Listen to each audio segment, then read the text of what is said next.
Hey, how's everybody going? How's everybody doing? Doing good. Hey. Hey, good. What's Doing about okay you? for now. I'm a little frustrated. You know, last second cancellations are always frustrating. We had 2 last second cancellations for those in chat. Actual Jake and Denims, neither of them will be appearing on today's show. Actual Jake canceled about 3 hours ago. Denims 5 minutes ago. So we're going to go into the show without either of them today. So anybody who was here from their communities, I'm very sorry that they canceled last second. So we're going to go into the show, though. We're going to keep on treading without them.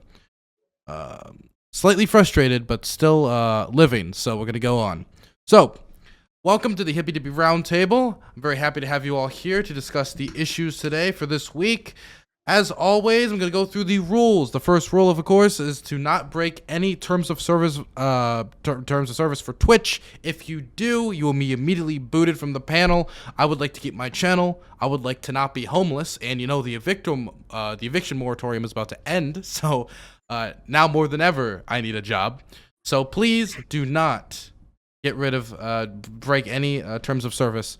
I would really like to keep my job. Secondly, we will not be attacking people's central identity on this panel. What does that mean? You will not be going after people's race, sexual orientation, gender identity, or anything of that sort. I will make the determination if you're doing so. This also includes religion. So let's say that Agent 10 turned over to Counterpoints and was like, "You are Christian, you fool. You believe in the Jesus? That's terrible." I'd be like, "Hey, we need to stop that."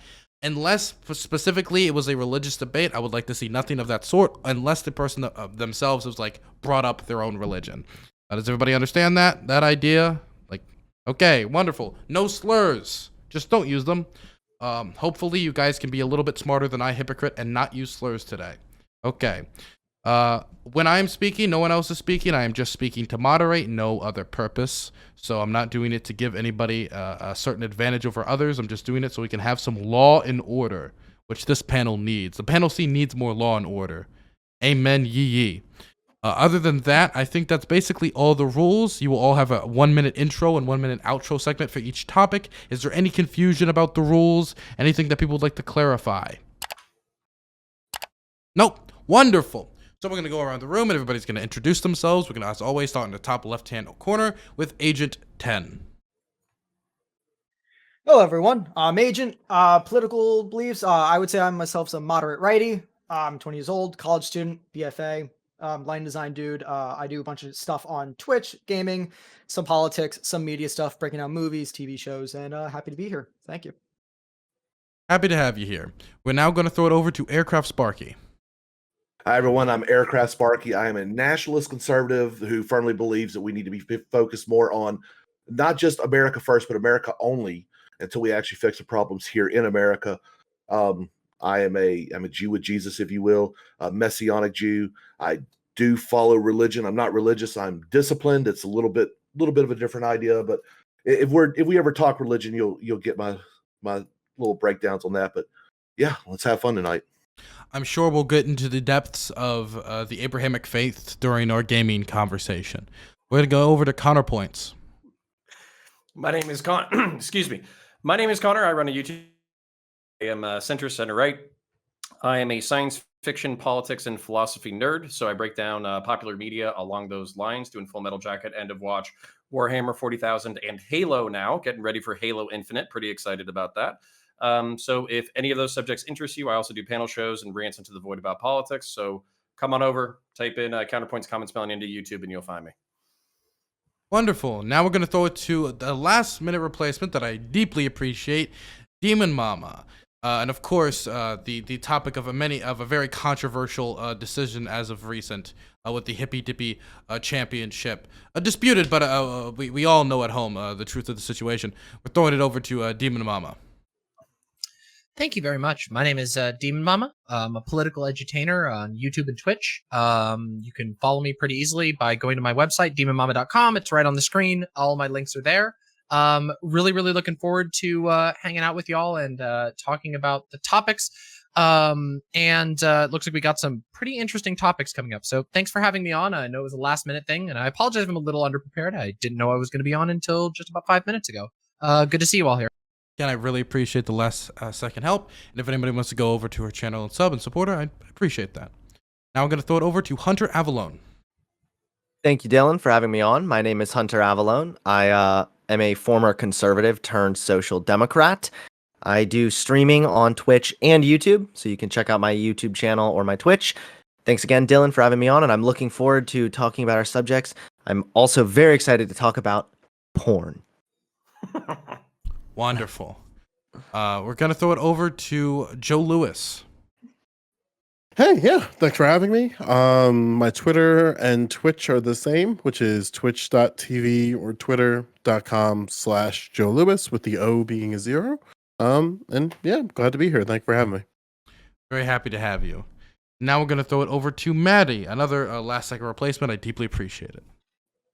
No problem. Hi, I'm Maddie Cakes. I am personally a leftist social democrat, but I like to think of myself more as a pragmatic socialist. And I religiously, I was raised Catholic. I'm no longer religious, but I see value in churches or religious gatherings as like a communal space.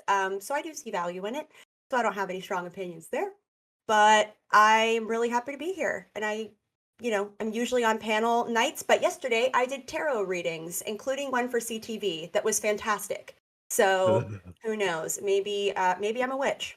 We'll see. Was the championship in his future? Oh, that part said ask again later. Ah, makes So sense. we'll see. We'll throw Wait, over were we to... supposed to list our religious? No, affiliation? people Oh, you they've could. gotten to the trend of doing it. I don't know why. I hopped on the Uh, bandwagon. About to have Yeah, a I am the sectarian queen of conflict. hell. Yeah, I'm the queen of hell. My imps worship me, and so should you. I am the god of all of the hells, and I apologize for any hellish creatures that escape. Thank you. Wonderful. Keep your Bibles close. Throwing it over to Kevin Gasly. Yeah, thanks for having me on again, Dylan. It's great to be back here. I got to say, I think the Hippy Dippy Roundtable is one of the best things on Twitch. So if you guys aren't subscribed, be sure to subscribe to Dylan Burns. And also, while you're at it, make sure to subscribe to my channel because I do daily content. I do daily premieres to YouTube. I do daily live streams as well to Periscope, Twitch, and YouTube at Superpower Broadcasting. I'm a feminist. I'm an anti-theist. I'm a liberal hawk and a liberal unilateralist. I believe that basically in moral universalism that the West is the best and that everybody in the world should have the same freedom and opportunities to not have to deal and live in fear of terror and gulags and starvation, etc. So in that sense, I'm also a liberal capitalist, and you can check me out over on Superpower Broadcasting. I mostly focus on foreign policy and security analysis and that kind of stuff, but I've been branching out to talk more about social issues lately, and it's great to be on this panel. I'm looking forward to talk porn, games, and I believe we're talking Olympics too. So The Olympics one was a last-second decision. There was just not a lot of interest generally for the last topic, so we changed it to the topic which is actually the first of the night, which is recently there's been a lot of controversy at the Olympics about protests, and recently about a certain Olympian who is quite awarded pulling out of the Olympics due to mental health reasons. This has generated many responses online, many people saying that this is important for mental health for her to do this, other people saying that it was disrespectful to the United States, which she was representing at the competition. So we're going to go around the room, have people introduce their opinions on the first topic before opening up into a general open format. We're going to start, as always, in the top left-hand corner with Agent 10. So, I wouldn't say it's disrespectful to America. I would say it's extremely disappointing. She's one of the best, if not the best, gymnastics Olympian ever, given what it is. But I understand that you have to take a step aside sometimes for your mental health. I would say for the most part, though, she definitely choked and let people down, whether it be people on her team who, deserved a gold instead of silver, or like other people in the country who were believing in her to pull the gold home. I just think she choked. I think if you're an Olympian of that level, you should be able to go through with it. It's just a personal thing, but I don't think she was a disgrace to America or anything like that. Okay, now we're going to throw it over to Aircraft Sparky. When it comes to Simone Biles, look, when you look at her performance in the past, this has been one of the largest disappointments, I think, personally, in her career. She's an amazing athlete, but part of competition is the mental aspect. They're, for some reason, Ritalin, I guess, is banned in Japan. I've lived there for 3 years. It wasn't illegal when I was there. So I don't know where that rule came from. But with her quitting, well, she stepped aside because she claimed she had mental reasons. Look, okay, that's part of competition. That automatically should take her out of the position of the greatest of all times, or the GOAT, because part of competition is actually being able to stay within the fight. There's a huge mental game when it comes to sports. And but that still doesn't take away from the amazing things she has done. And she was actually mistreated by the Olympic Committee when it comes to how she was scored, because they went on a base of equity. She pulled off an amazing move during qualifications, which actually made the judges want to subsequently mark her down on everything she did. So she wasn't even being judged on an equal playing field. So I understand why she quit, and I think it was somewhat honorable that she stepped aside so the team could do better. She realized there was a problem, and the team would suffer because of that. So it's mixed feelings on that. Okay, now we're going to throw it over to Connor Points. Yeah, so it's funny to me that modern Republicans are taking an opportunity to take a shit on one of the best athletes who ever lived. I think that if you watch Simone Biles and her performance, I think there's even a documentary called Simone versus Herself. Basically she's top tier in the world. So I want to quote one of the most base Republicans ever, Teddy Roosevelt. "It is not the critic who counts, not the person who points out how the strong person stumbles or where the doer of deeds could have done them better. The credit belongs to the person who is actually in the arena, whose face is marred by dust and sweat and blood, who strives valiantly, who errs, who comes up short and again because there's no effort without error or shortcoming, but who does actually strive to do the deeds, who knows great enthusiasms, the great devotions, who spends themselves in a worthy cause, who at the best knows in the end the triumph of high achievement, and who at worst, if they fail, at least fails while daring greatly. So that their place shall never be with those cold and timid souls who never knew victory or defeat." And even with Simone Biles withdrawing, I would put her in that category. Absolutely. She basically does things that make my decrepit old ass embarrassed that Charlie Kirk even dared to be like, "Oh, Simone Biles is a coward and a wussy," and like that's obnoxious for somebody who probably couldn't do a single pull up. So yeah, that's where I'm at. You just quoted one of my favorite historical quotes, period. I really appreciate you quoting that quote because I forgot it. Could you DM that to me? And next, I'm going to throw it over to Demon Mama.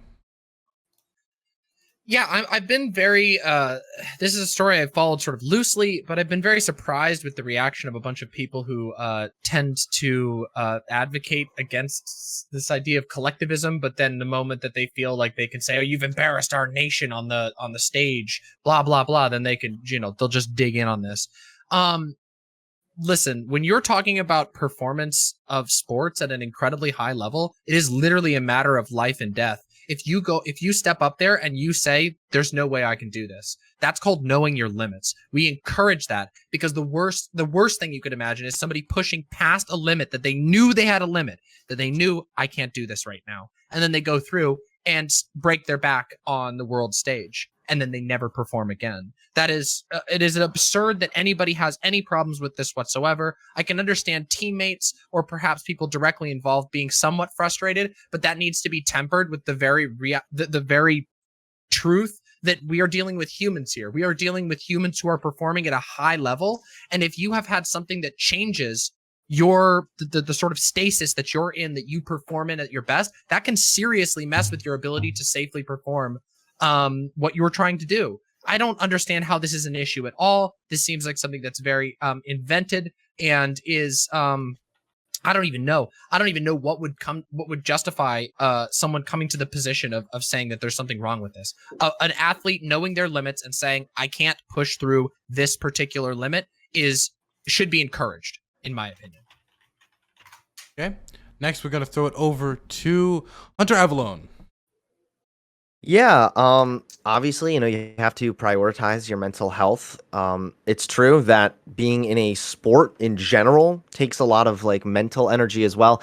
And then when you factor that in with being known as one of the greatest athletes of all times, and then you have this immense amount of pressure on you, I think that it makes sense that she may have really felt pressure and felt that it was necessary to take a step back. Overall, I generally see this as kind of a non-issue. I see it as an Olympic athlete needed to take a day off. Who really cares? I'm mainly just having fun laughing at the conservatives who, for the longest time, cried their little eyes out about women's sports. And now all of a sudden, because a woman does something different that they don't like in the sports, suddenly they don't really care about women's sports. It's also really funny seeing conservatives, someone mentioned it early, they're being very collectivist about this. Conservatives will very often say she should have put her own individual needs aside, her own individual desires should have been put aside. Instead, she should have stuck up for the team. She should have stuck with the team. Well, these people are very often anti-vax. So what does that tell you? It tells you that it's ideologically driven, and that's really all this is. It's convenient for these slobs like Charlie Kirk to sit around and stuff his face with Dunkin' Donuts and cry about an athlete, but that's all it is. It's ideologically driven. So no, at the end of the day, I don't think it matters that she took a day off. Okay, I'm gonna throw it over to Joe Lewis. Yeah, I guess generally speaking, right? Like setting professional boundaries can be challenging in the face of pressure. I don't think anybody is going to deny that, right? And there's potential like discrimination, there's potential like adverse emotional impacts, all that kind of comes into play. And there's something powerful in saying no and choosing not to do something.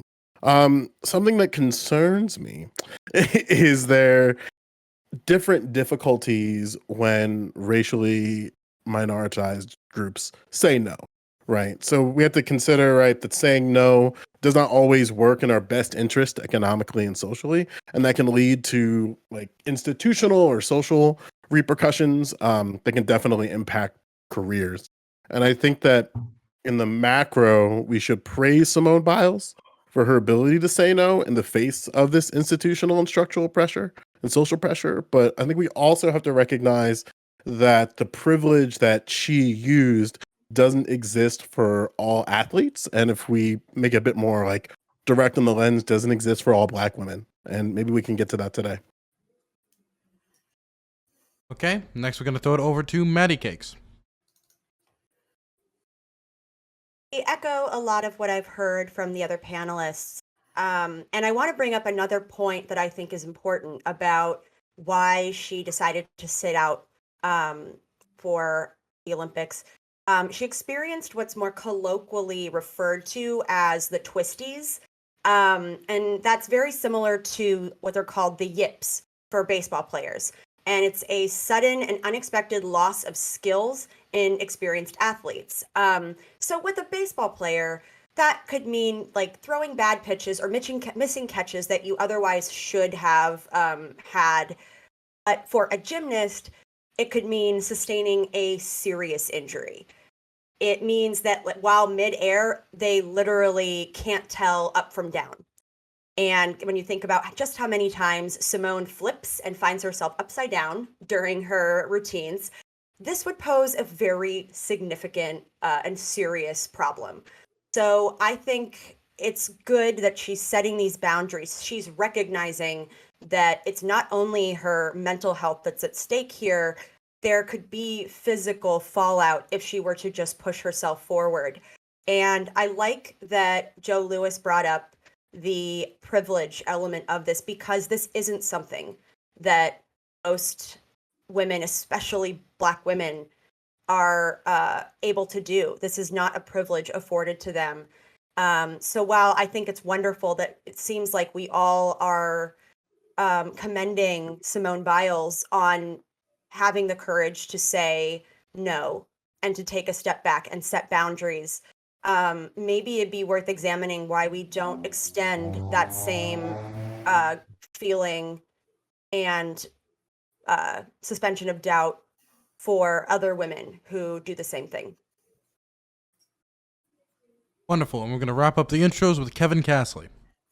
Yeah, thanks, Dylan. So my general view on this is that essentially it is kind of a manufactured outrage, as was brought up by a couple of the guests here, that there is this basically this almost duplicitous outrage over, well, you know, is this shame? Is this cowardice? This sort of thing. It is interesting to me, and I want to point out just for the record here that a lot of these critics that are now lambasting her over her decision here are the same people who just weeks ago were defending coward Crowder, Stephen Crowder's cowardice in his refusal to debate Sam Cedar, and yet now they're here basically calling Simone Biles a coward because she didn't feel necessarily that she was in the mental state to do her job properly here and give it her all. And of course, the downside in attempting that would be possible serious life-threatening injury or worse. As far as it goes in terms of the team, you have to consider people are saying, well, this is bad for the team. But going in, knowing that you're not at your all, knowing that you may seriously have, you know, an injury occur or something. And if that happens, if you're going out there when you know you're not ready for it, just for the glory or whatever, that's going to sacrifice the morale and the standing of your national team that happens to be there. And yeah, I mean, the degree of injuries that we could talk about are pretty severe. She's somebody who for years has been on Ritalin, and now she doesn't have access to that. So that's not really something that you can necessarily train for. She required that to basically, provide relief from her ADHD, to my understanding. And so that's really the criticism here should be levied on Japan for making it basically illegal to have that if you're participating in the Olympics, not so much on her, because at Rio, where she was able to use it, she did, she was the GOAT basically. So there you go. So thanks. Wonderful. There doesn't seem to be much disagreement. I'll allow the conversation to go for a little bit, but if everybody's basically, agreeing that we have the consensus, then I'll just move on to the next topic. So I'll allow open debate for a little bit. Yeah. Kevin, never change, man. Never change. Well, no, I think I can bring up the contention that we might actually be able to fight over a little bit, because I think Aircraft Sparky brought it up, and I think while I did my quote, I still agree with this. Part of performing at the highest level possible is handling the psychological pressure. Now, I'm not going to pretend for a fucking second that anybody can probably hand a candle to Simone Biles at her peak. I'm not. But I am saying that, like, AAA status, multimillionaire, you're on the fucking Wheaties box and all that kind of shit.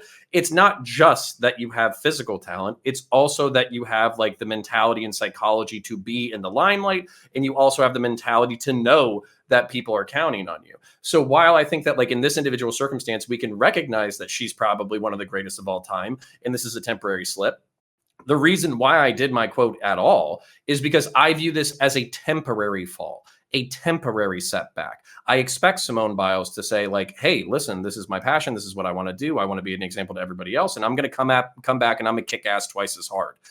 So that's kind of where I'm giving I don't want to say a pass, because she doesn't owe me shit.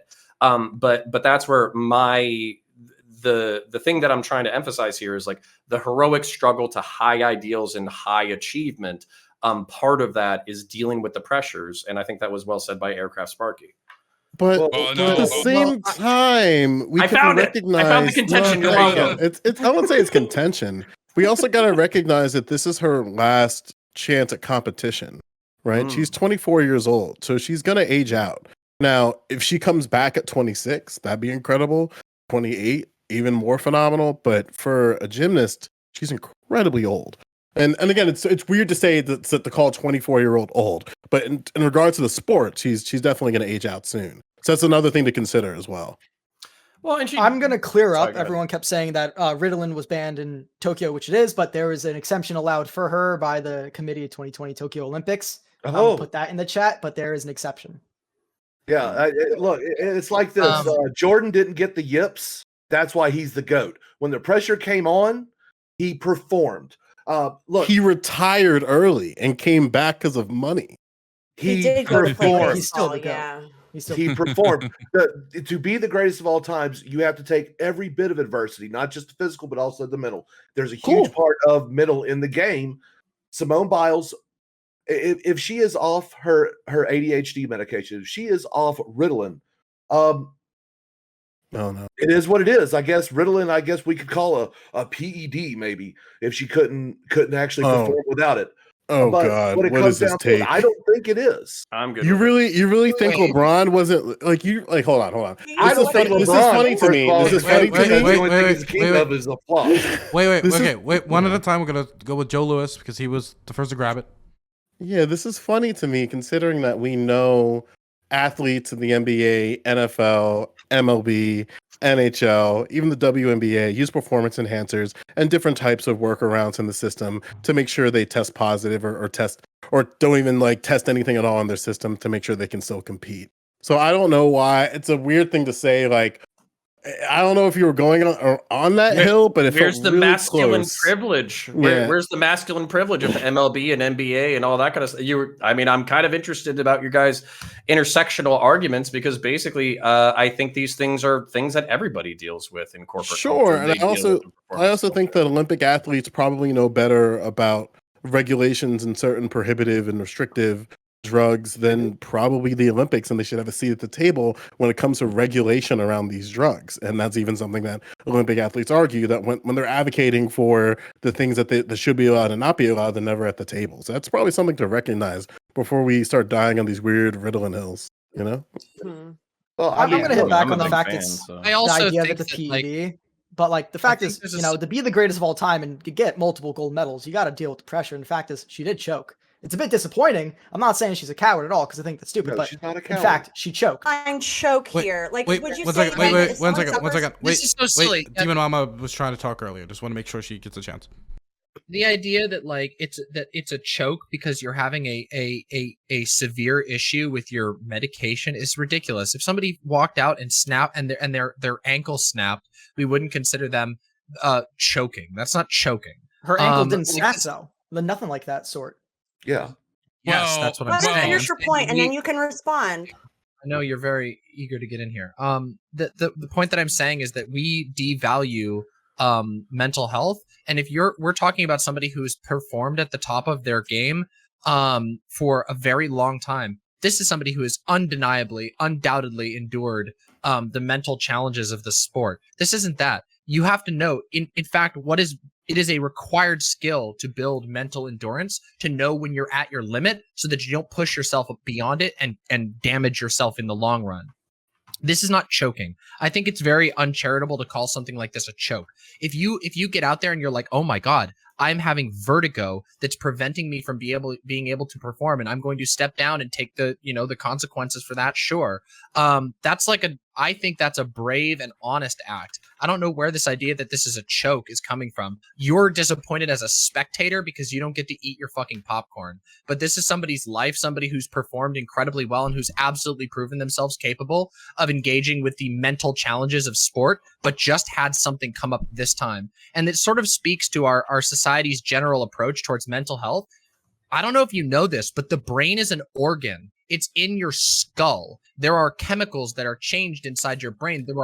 There are neural pathways that can get fucked up. And that is just as real, just as material as a broken ankle. And if you don't acknowledge that, you're just denying the existence of the brain, which I think is a very interesting position. Okay, we're gonna start with Connor. Then we're gonna go to the other people on the list, like Aircraft and Agent. Yeah, no, I think this is a really interesting take. I'm interested in kind of exploring it because what we're talking about is psychological or mental injury, and I think that I probably was raised with a different mentality. So I understand what you're saying. It's an organ. It's capable of suffering injury. Maybe it's neurochemical, neurological. Maybe it's emotional. Who knows what's going on? That it's interesting that we would consider a psychological injury on par with a physical injury because I would say that's a relatively new conception, probably in the past decade or so. So People used to think leeches. Like, Would you say? Sure. Would Hold you- on. Well, Connor, go to ahead. clarify, would you say Mhm. that it's new or just now we're paying attention to it? Well, okay, so the kind of injury is not new. The paying attention to it is definitely new. The reason why I bring this up though is because somebody asked me this about like endurance sports because they were wondering like on a marksmanship competition that lasted a week long, how do you determine who is best when basically everybody is shooting bullseyes the entire time? And what I said is, this is a week-long competition. It's not about accuracy in the individual event. It's about consistency and endurance over a really long period of time. And that's part of the judgmental criteria we bring here. So it's not just, right? And here's the thing, like, I don't think anybody here is doubting whether or not Simone Biles is a talent or the GOAT or anything like that. I don't think anybody's saying anything like that. What I think is, I think what's being evaluated is, even if we took the mental criteria as being evaluative and the physical criteria as being evaluative, did she perform to her best in this incident? Because basically, if we look at all other Olympic athletes, that is also the pressure that we're holding them to, not just the physical strain, but also the mental, emotional, and basically political pressure or social pressure from the event. Yeah. So, and if they suffered an injury, or if they had said that there is a pain in my body that is causing me to not be able to perform, I would imagine that we should treat them exactly the same. Go, oh wow, like that really sucks. The idea that, like, yeah, everyone, including everyone recognizes that part of the challenge of the Olympics is there's an endurance aspect, but being unable because of some sort of injury or some major complication to finish out the competition doesn't necessarily preclude you from ever having that skill of endurance, right? Like, this is somebody who's proven that again and again. Like, nobody can perform to their 1000% every single time. And sometimes you just get unlucky. Sometimes something that happens, you can't power through it. And I think that, given that this isn't, like, yes, it's the Olympics, but, like, let's be real here. It's still entertainment. It's still sport. That's it. It's not war. It's not a matter of life or death. You have to put your well-being first. And I would say that an athlete who's 24 years old and has their entire life in front of them probably doesn't want to snap their neck doing the hardest performance of their life while they recognize that they have reached a limit. That's ridiculous. Well, Demon Mama, my question to you, Connor, then, but then we got to go down to other people. Yeah. My question to you, and I'll yield the floor, is basically, like, is there anything that you've said in the past minute about the variables and factors that also doesn't apply to, like, physical stuff? That would be my question, and I don't need an answer. I just want you to think about it, because I basically think everything that you just said about mental injury would equally apply to physical injury. Well, of course it would. Of course it does. But you have to realize, if an athlete walks out and they have a sudden shooting pain in their leg, because, I don't know, maybe a blood clot happened and it literally killed the oxygen in their leg, and their leg is not working properly, they're going to sit that out. They're not going to, I mean, they might not. They might choose not to. All I'm saying is, one of my favorite sports heroes is a guy who played baseball on acid, okay? And he played like 9 straight innings, and I think he pitched a no-hitter. Okay, we're going to... He did pitch a no-hitter. We have to move on. We're going to throw it over to Aircraft. Then after that on the list is Agent and Maddie. Thank you. Demon Mama, you actually had a good point. The brain is an organ, okay?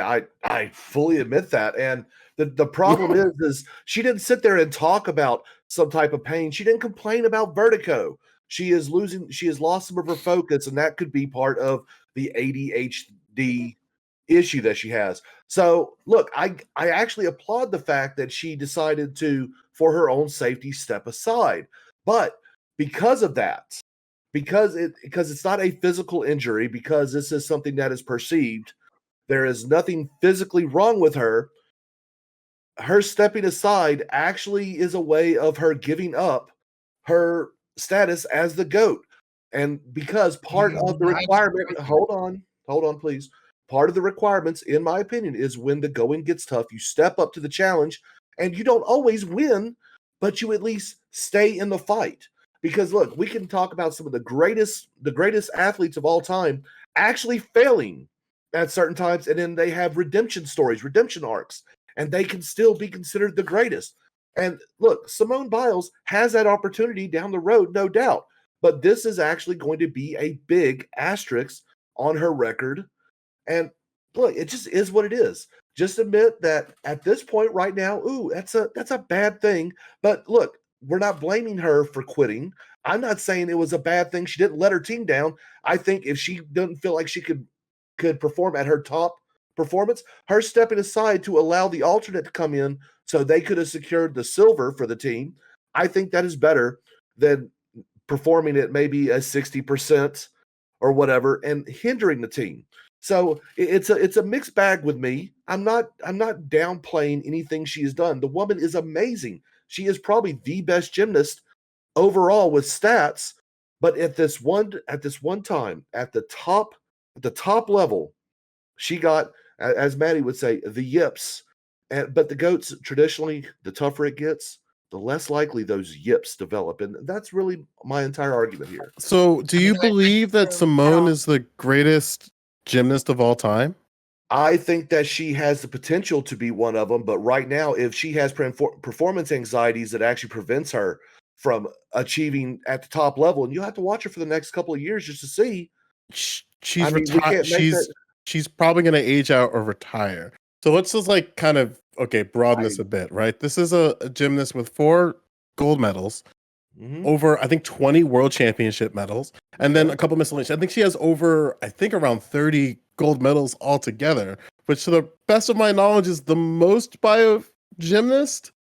Check me on that just to be sure. It's in the top 3 for sure. So I don't know what else she can do in your eyes to put her as the GOAT. Like redemption what arc. else? She has that A opportunity. redemption arc in retirement? What's she gonna do? Fucking go like She doesn't dunk have to on- retire. You do realize that there are people in gymnastics that compete. This is up this is until a they're don't 28, die 30. on this dumb hill. It exposes you don't know shit about gymnastics.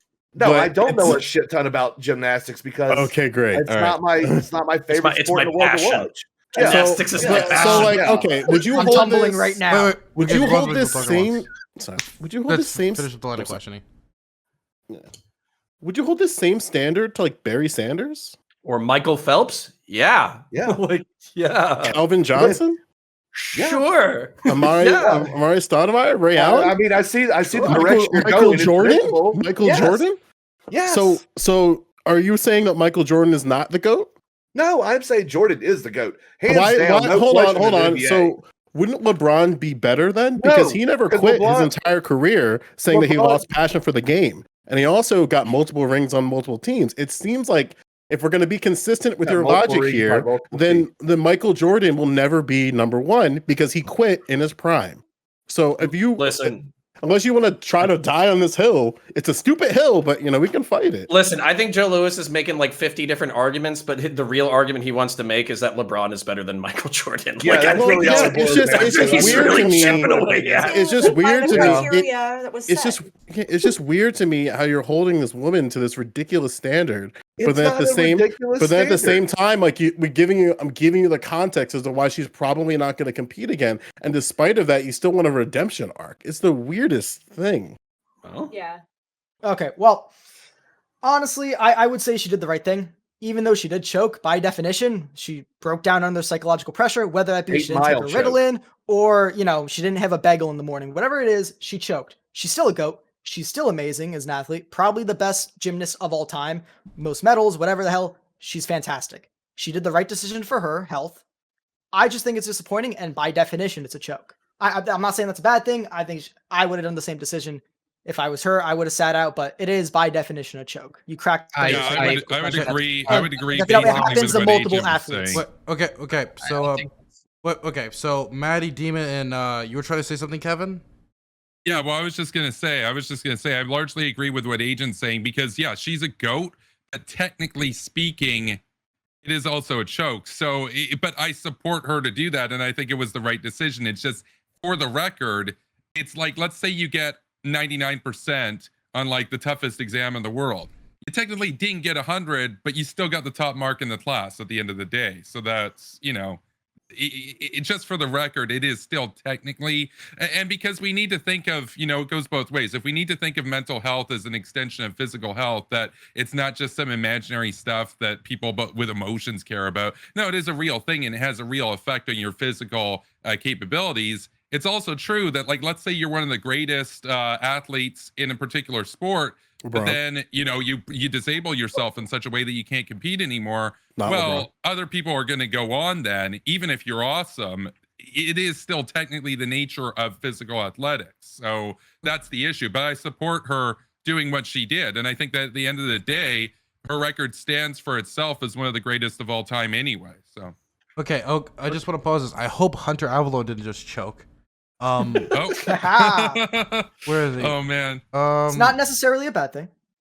Okay, he says his stream crashed, but he's trying to get it back up. Hopefully, he will rejoin because I would hate to have like 3 people just drop from the show in one show in a matter of like 1 hour.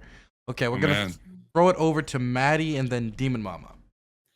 So I just want to take a quick poll of my panelists. I know we're talking about like professional athletes, but we'll dial it back and say, was anyone like a scholarship athlete in college? Nope, but did other shit. Oh, just me. Okay, great. So it's just been fascinating watching people who have never actually had to compete at a high level in sports talk about what constitutes choking and what doesn't and what that actually means. It's just really fun for me to watch. There's 2 Simone people here who Biles- have spent a decade in violence. What the fuck? Wow, sir. Okay. You can choke in more than sports. Thank but, you. you know. Well, maybe you can choke right now while I finish, and then you can stop. Oh, we're going like that. Okay. So, how about this? So, Simone Biles literally has like an actual move named after her because she's the first person who's been able to do it, and no one the fuck else has been able to replicate it. It is called the Simone Biles. I encourage you to Google that right now. So like the fact that we're debating here on this panel with people who wouldn't, I don't even know if they've competed in anything, whether or not they're the GOAT, as if we're the arbiters of who the greatest gymnast of all time is. That's rich. Or just saying that someone's choked. And I know someone mentioned, they said, oh, but it's not like she just got the yips, which is choking. First of all, it's twisties. And second of all, no, it's a legitimate like psychological issue. And it just demonstrates that you don't take mental ailments nearly as seriously as you take physical ailments. And that's more reflective of the ongoing stigma with mental health in the first place. And that's worth talking about right here. Like, you don't take seriously that she literally, when she was in practice, had difficulty telling up from down mid-twist. That's putting her in physical danger. And you're saying, no, but that's choking.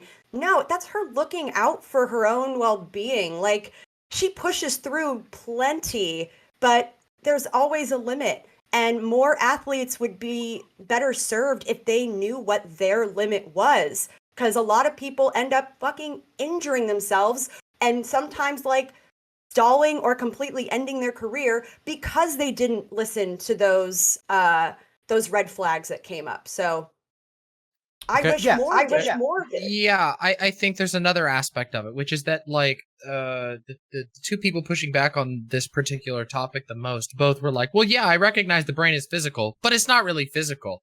And just immediately contradicted themselves. The reality is, imagine it like this. Imagine if you're about to go up and give a speech and you go and like you've got time before the speech begins and you go to look at your papers and you can't read. For some reason, you cannot even see the words on the page. You might not know why, but you can't. That's not a choke. That's not you. A choke is when you get anxious in the moment and you make a wrong decision. That's a choke. A choke is when you fuck up in the moment because your head's not in the game. A choke is not when you go up and you go, there's something wrong with my body. There's something wrong with the way that I'm performing. I need to sit this out because if I don't, I could injure myself. And the fact that it's being portrayed as a choke, that it's like, oh yeah, this is just emotions or something. Even though you're not saying that outright, you're just kind of like sneaking it under the rug a little bit. I think that's like, it really takes away from our ability to engage this seriously. The brain is a fucking physical organ. If you have a medication that you take because of a number of reasons, like, I mean, God, Ritalin is a pretty major medication and there's a lot of stuff. If that gets messed up, it can physically fuck with the function of your brain. And that is something we should take seriously. And we shouldn't pretend that we don't, just because you don't necessarily know all the details about it, doesn't mean that you can just declare it as like a choke. We know what a choke is. A choke is you go to do something and you make the wrong decision and you fuck it up in the moment because your head isn't in the game or whatever. We're not talking about somebody before they go into the game saying, I can't do this because my body is not doing what it's supposed to do. There is something wrong and I need to get this taken care of before I can finish it. These are completely different circumstances. Okay. Can I go, please? We had 3 people raise their hands. I'm gonna go in the order at which I saw them. We're gonna just go Connor, Agent, then Aircraft. Awesome. Okay. So I'm gonna go ahead and push back a little bit. I'm probably gonna say it on behalf of Aircraft Sparky here. just because I didn't participate in collegiate sports doesn't mean that I wasn't involved in stressful things. I think I heard him say that he was a combat veteran earlier. I'm a law enforcement and military veteran. I've gotten I get the fucking shit kicked in for the better part of a fucking decade. I think I know what like pressure is, especially violence when people are fucking dying and shit. So yeah, I think I know a little bit about pressure. So anyways, per Wikipedia, which is the authoritative source on everything, in sports, choking is the failure of a person or persons to act or behave as anticipated or expected. I don't give a fuck. You call it whatever you want. Ultimately, at the end of the day, words are fucking noises that us as hairless fucking monkeys make. And we're trying to make a descriptive fucking claim that Simone Biles, while being incredibly talented, maybe one of the most talented people on the fucking planet, literally has a move named after her or something like that, was going into an event, had a psychological issue, and thought that ultimately it was the best decision. You keep repeating things that is not in contest. Whether or not it was the right decision, everybody here agrees. Whether or not it was a risk to herself or her teammates, everybody here agrees. Whether or not she's talented, everybody here agrees. Whether or not she's one of the best of all time, everybody here agrees. So you don't have to caveat all this shit. We can boil it down to whether or not she had a psychological malfunction and whether or not we should care. One of the things that I've heard from everybody here that I think is from the lefties or progressives here that I think is really positive is maybe we should normalize recognizing psychological failure points in yourself before performance. That way you don't hurt yourself or others. And the reason why I would analogize this back to security forces before I yield the floor is basically that when there are military members, infantrymen, law enforcement officers who are having psychological or emotional issues, it can get people hurt and get people killed. And then on top of that, I would say that when you see instances of brutality, that is a form of cops choking. They are having a psychological issue. They are fucking up, and they are having an outburst that is not within the performance of their duties. So I think these things are incredibly analogous. Yield. Okay. There's a lot I could say to that, but I just want to say that if we're going by your definition that you cited from Wikipedia, that would also include someone getting hit by a car. Because if the only thing that determines a choke is that is an athlete not performing as expected, well, that's incredibly broad. You get hit by a car, oh, you didn't perform as you were expected. Everybody expected you to do really good, but instead you got hit by a car. So I feel like that's a very broad and useless one. Also, I really don't agree with the idea that like police brutality is representative of a choke. There are situations in which this is recurrent behavior that a person has engaged in on numerous times. And there's also cases of police brutality where it's absolutely measured and not just a momentary break. I'm sure there are examples of police brutality where somebody chokes an otherwise good person who normally performs to their duty. But like the idea that all police brutality can be categorized as that, or that even most of it should be, I think is very Okay. Now we're going to throw it over to Agent, Aircraft, then Kevin.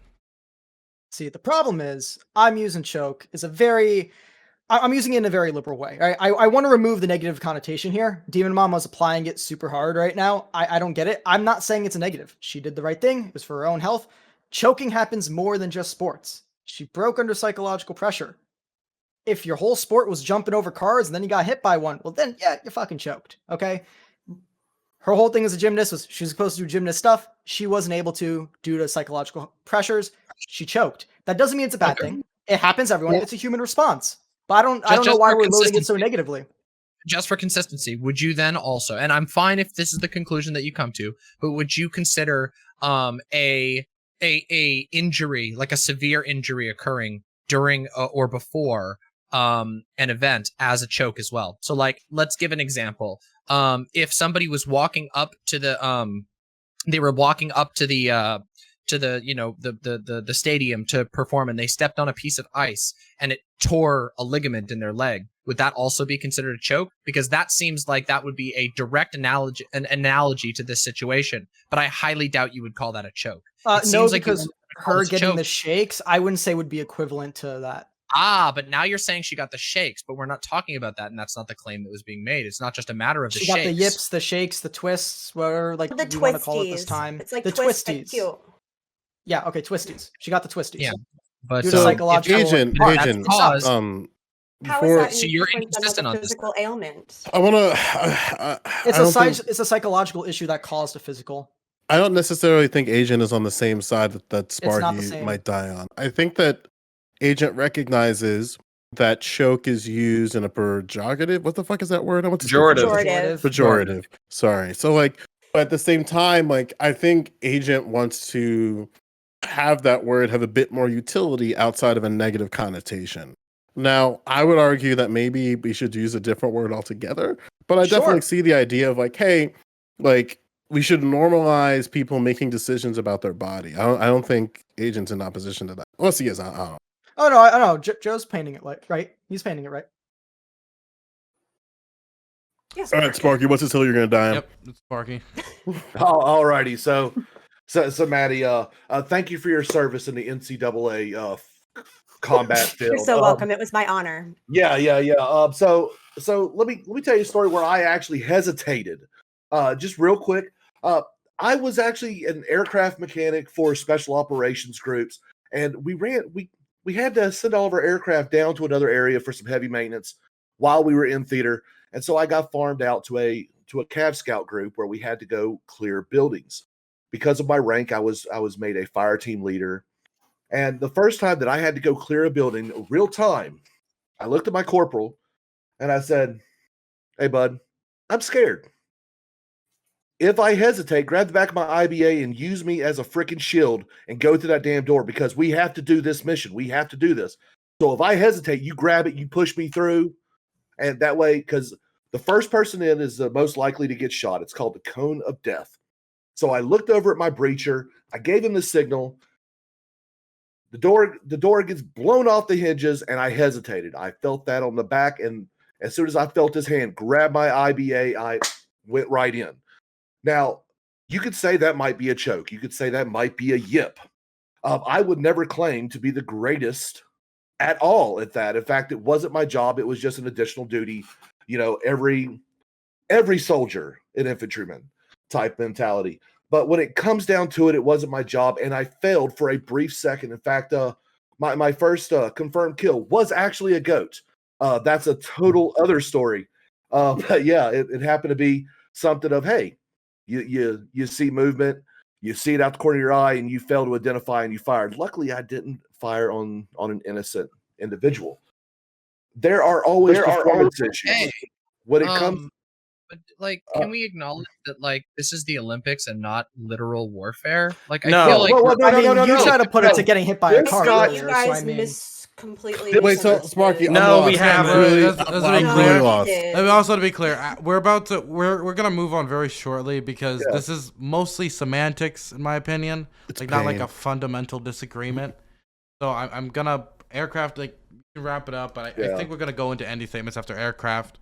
Everybody who raised their hand, you'll be able to make an ending statement during closings.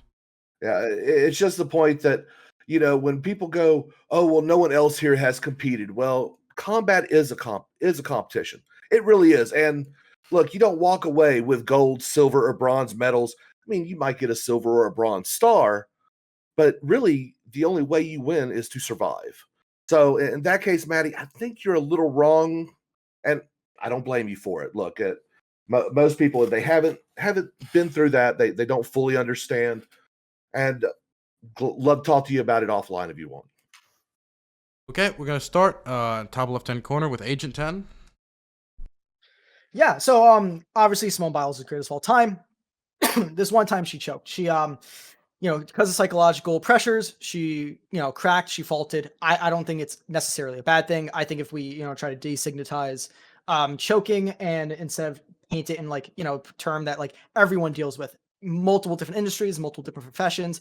If there's stress upon you mentally and you don't, go up to par, you're not up to snuff with it, you choked. It's by definition, it's not necessarily a bad thing. I think she's one of the best athletes of all time, probably the best gymnast of all time, and I hope she gets well. And hopefully she'll be performing in the individual competitions later. Okay, now we're gonna throw it over to aircraft again. Look, nothing but well wishes to Simone Biles. I think she made a good decision for the team. She knew she wasn't in the right headspace, but it does put an asterisk on her record. Part of being the GOAT is that you have to perform at the highest levels. You rise to the occasion. I'm not saying she doesn't have the chance to still be the GOAT. It just kind of tarnishes the record just slightly. and it's only because of that failure to perform. I mean, that's what athletes are supposed to do. That's what everyone in their profession is supposed to do. They're supposed to perform regardless of the stress levels. She had a snafu. No big deal. So, yeah, it's a controversy, but decent conversation.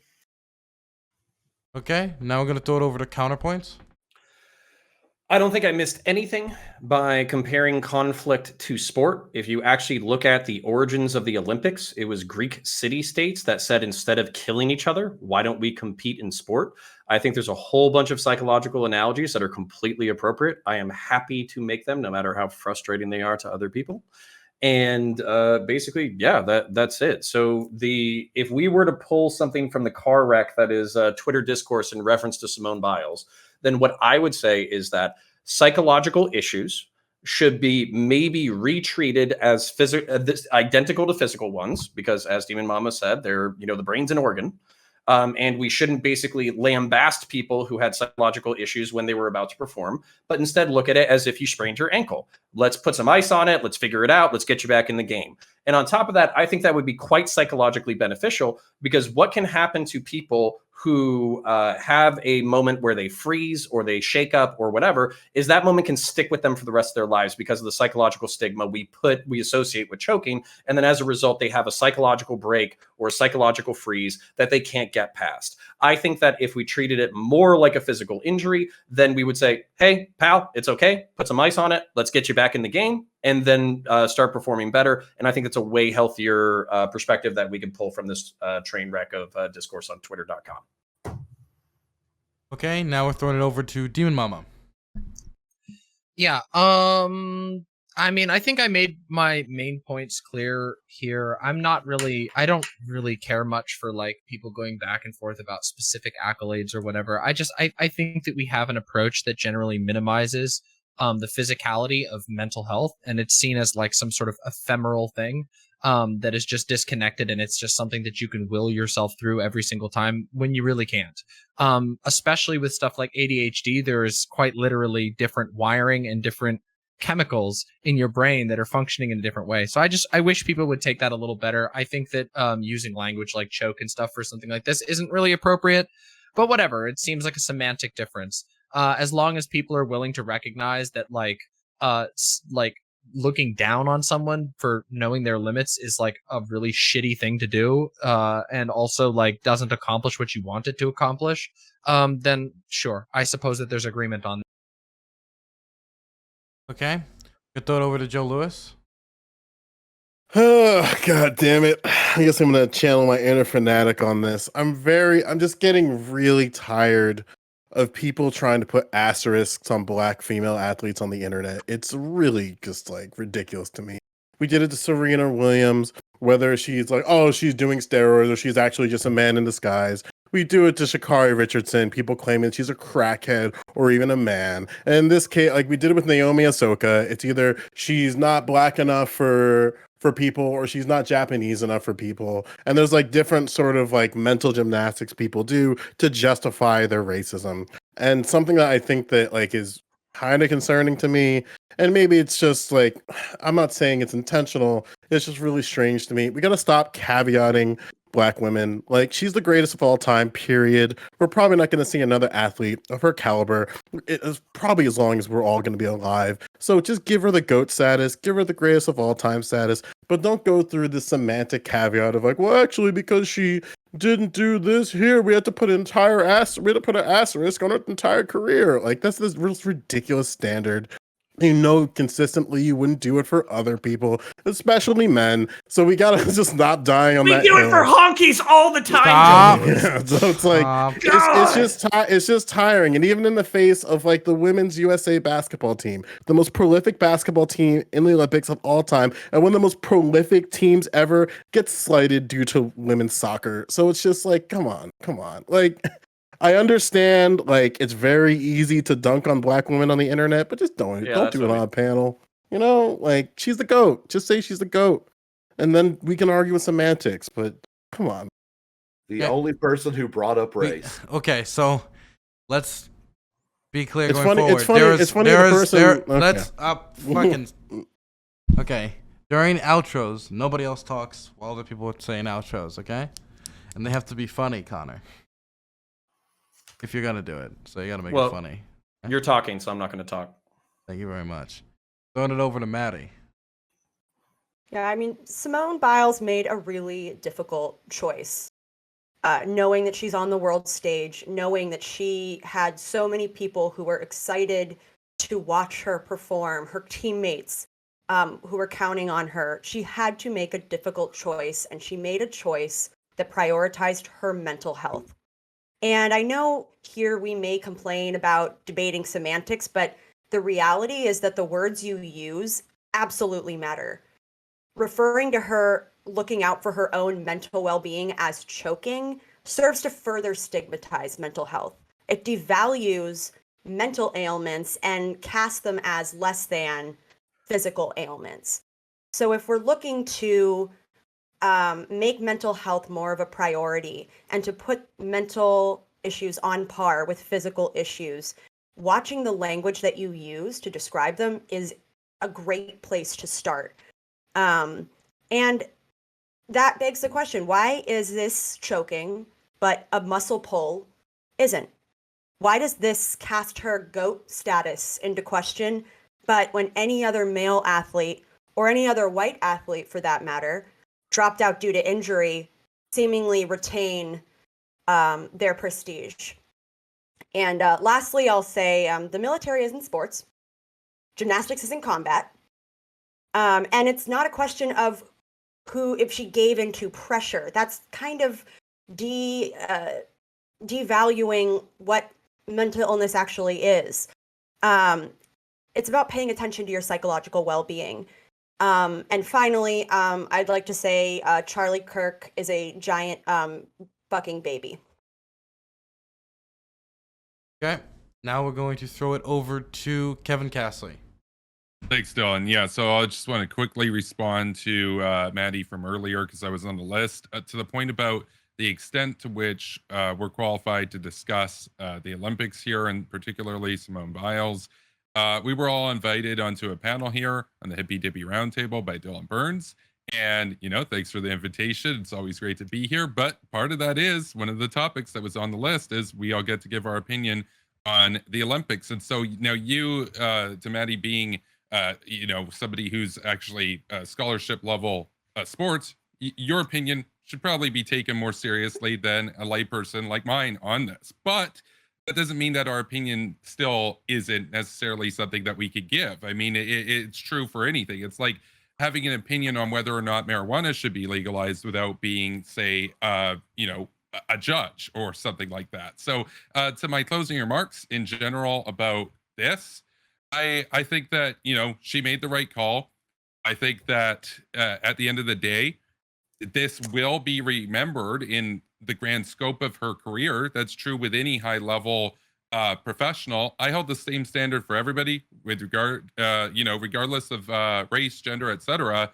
But at the end of the day, you do need to realize that, well, if you don't compete, then yes, somebody else can, potentially rival your status. Though that's very doubtful. And that's inevitable over the generations, of course. As it stands right now, no, she is the GOAT. It's just on a technicality, I agree with Agent 10. So anyway, thank you. Okay, now we're going to go into the next topic. The next topic is one as old as time, but has gotten recently more attention due to news about Blizzard facing certain legal trouble. Is gaming culture toxic? And, past that, the industry as a whole. Is it toxic, or is it being misrepresented by evil people trying to oppress the most oppressed group in this country, gamers, once again? We're going to, this time, start in the bottom right-hand corner with Kevin Castley. Yeah, thanks, Dylan. So I consider myself a casual gamer. I play some games. I like DEF CON. I like Fortnite. I like Call of Duty. I've been playing more board games recently, though, than, online games. But I'll say this, when it comes to gamer culture in general, is there a degree of toxicity there? Absolutely. I think that if people are going to deny that there's been a toxic contingent in the gaming community, especially in the last 10 years. They're essentially gaslighting you. They're essentially the hashtag Gamergate bros that are, going to try to obfuscate any sort of criticism of what essentially is an art form. I mean, if games are like any other media, you do have to have criticism of that. And, there have been, historically speaking, there have been various media figures that have drawn criticism of particular games. And I see that no different than, say, being a film critic or whatnot. You can disagree with them, but there is definitely, and there has been a contingent. Now, it's a small minority, but there's a small minority of people in the gaming community, because gaming is such a large community, hundreds of millions of people, that, yeah, they would try to delegitimize them based on troglodytic, sexist, especially characterizations. And you saw that with the Gamergate. In general, in typical gameplay, there are, you go into random lobbies and stuff. Most people are pretty good. I mean, it depends on what game, right? But I mean, everybody knows the meme about the Call of Duty lobbies with a 10-year-old saying gamer words left and right? I mean, there is within gaming some contingents of people that basically see it as, well, I'm anonymous, so I'm going to use every racial slur. I'm going to use every sexist term possible. I'm going to be as demeaning even to people on my own team as possible. And that's something that over the years is definitely going to have to be resolved. And we're going to have to, basically recognize that, yeah, you might be anonymous, but that doesn't mean that you could treat people like crap. It doesn't mean that you could just use all these slurs left and right. But the magnitude of the people that actually do that is still such a very small subset of gaming at large, that on the other end of those who are more critics of this, that might say, well, gaming culture is toxic, they're extrapolating from a small minority and essentially casting aspersions upon all of gaming, which in my experience, most of gaming culture is actually relatively wholesome and inclusive. So thank you. Wonderful. Now we're going to throw it over to Maddie. Yeah, I think the gaming industry, like gaming culture and the gaming industry, is extremely toxic. It is rife with misogyny, racism, homophobia. The Activision Blizzard case currently being litigated in California exemplifies a lot of the biggest issues at the industry level. This sort of boys club devaluing of the work of marginalized people like women and people of color.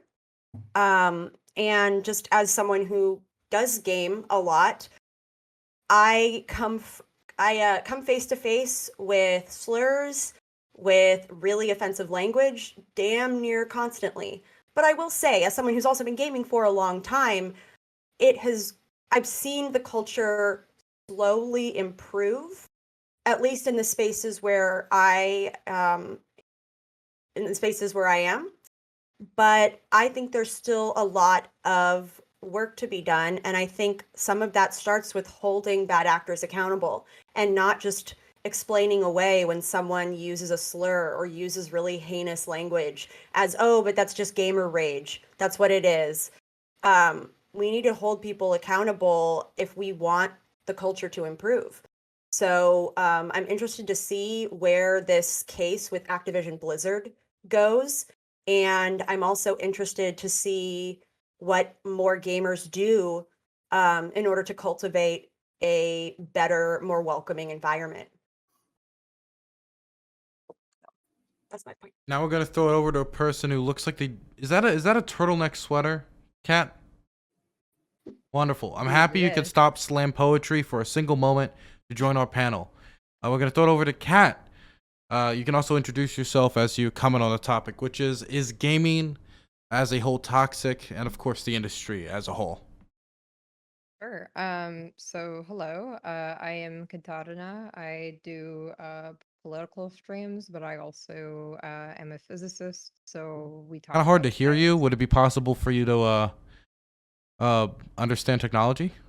No, not for you, but Thank you. Okay, cool. No, there, I'll use this microphone. Hopefully that's a bit better. Cool. Yeah, so I'm Kat.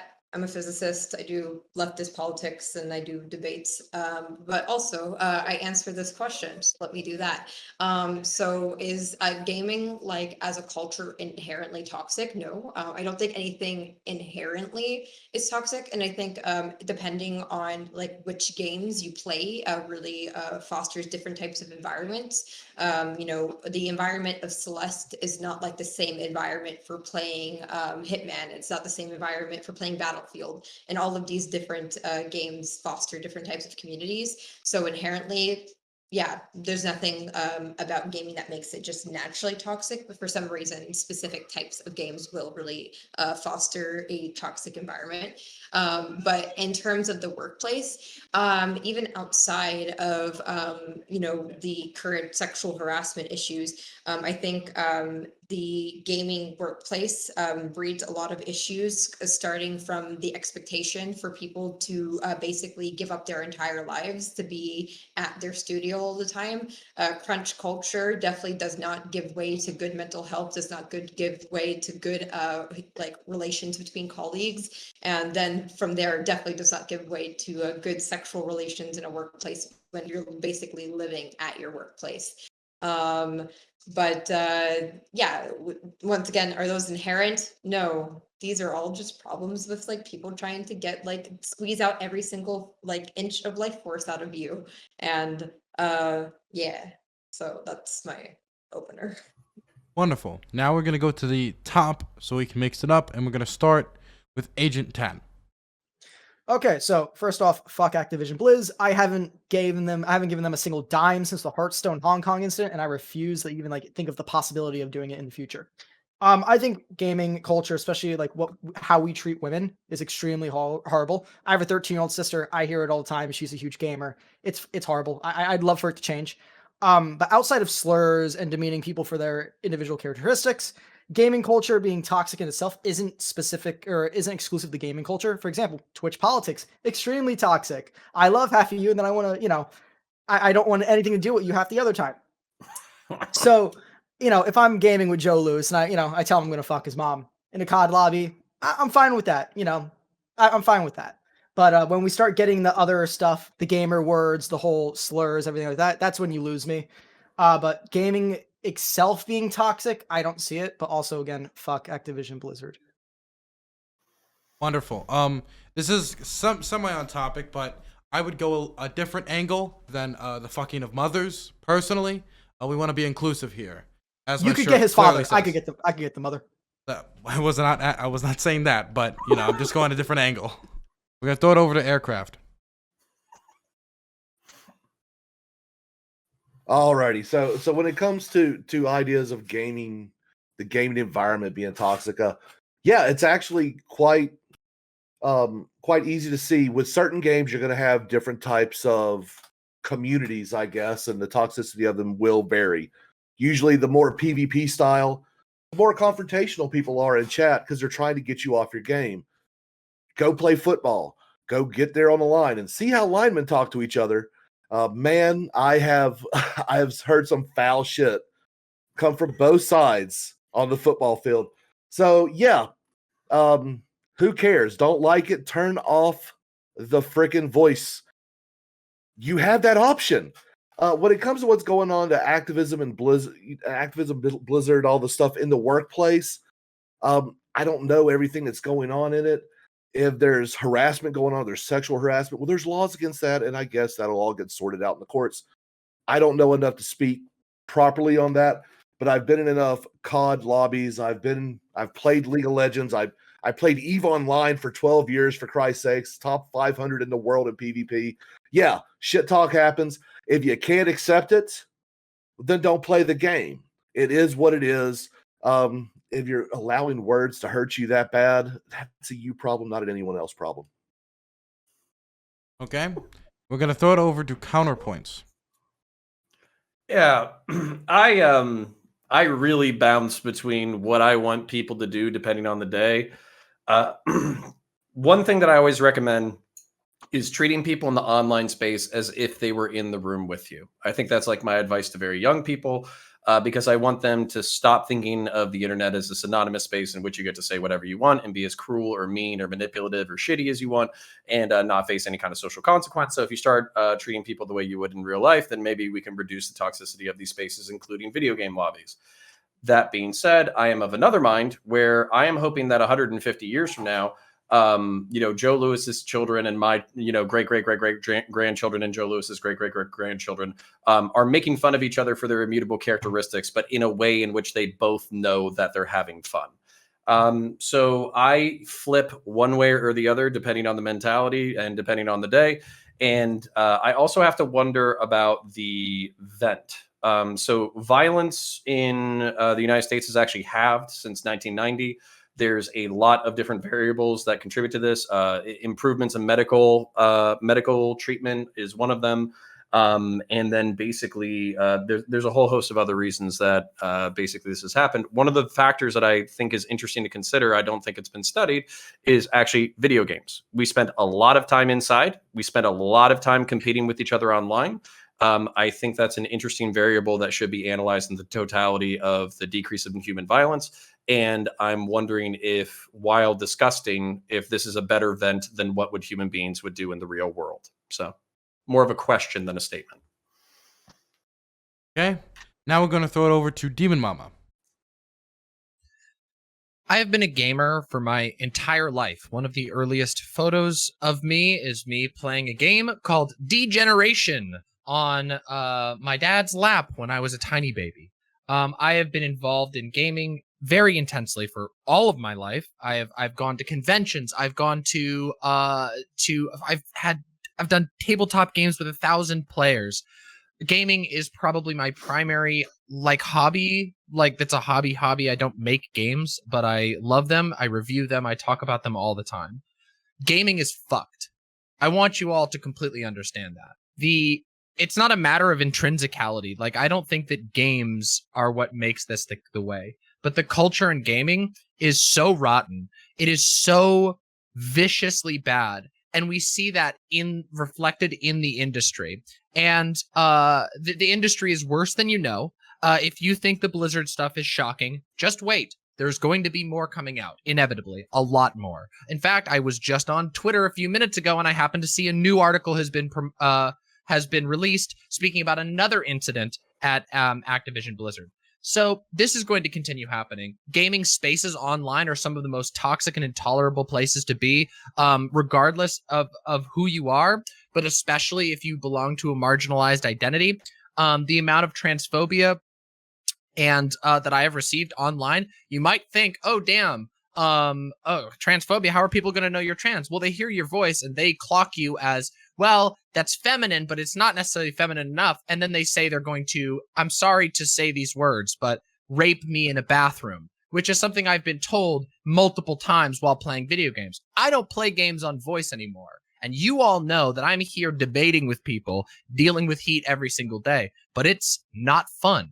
I don't play those multiplayer games anymore because they're that bad. It's not just a matter of, oh, people shit talking. People go so far beyond. They're so unhinged about the way that they defend this space that it actually damages the industry, because the industry could be twice as big as it is if they fostered multiplayer game spaces that actually allowed for women and trans people and gay people to participate, and people of color to participate without dealing with hate, but they don't. Gaming is misogynistic and chauvinistic to its core. Every single festival, every single con that I've gone to, while there are many, many wonderful people, is pervaded by a persistent culture of disgusting hate. And the rape culture in gaming is almost uncomparable. I can't even think of any other community I've participated in where sexual assault and just outright rape is been made into a joke than in gaming. And all of it is under this backbone of, oh, it's just video games. Oh, it's just video games. But it's not. There's a lot of people working on those, making their livings on them. There's a lot of people who've made their livings discussing these things. Sure, the games themselves are just games, but the culture around it is rotten to its core. Okay, now we're going to throw it over to Joe Lewis. Oh God. I guess I'm going to speak on the behalf of the fighting game community here, and I'm sorry. Y'all are about to get dragged across the earth. Also, shout out to all the Aries subs. Also, Aries, you can go fuck yourself, piece of shit, asshole. Aries is a variety streamer who commentates Tekken, and he said dead ass in an interview that sexual harassment is part of the fighting game community culture. And it's funny to me that one of the faces of Tekken commentary has the bravery in 2012 to make a statement like that. We have individuals like Low Tier God who openly told a trans woman that unless she, and I'm quoting here, gets her dick slit, then she's not a real woman. And if she doesn't go through that surgery, she's not that. And then when he got banned for that comment, he dug, and his community dug through hours worth of content to find the same individual say the N-word once, casually. And then all of a sudden, she gets banned. And then, in the face of this individual getting unbanned by Capcom, there's still people who say Low Tier God did nothing wrong. What he said was justified because insert sexism, insert misogyny.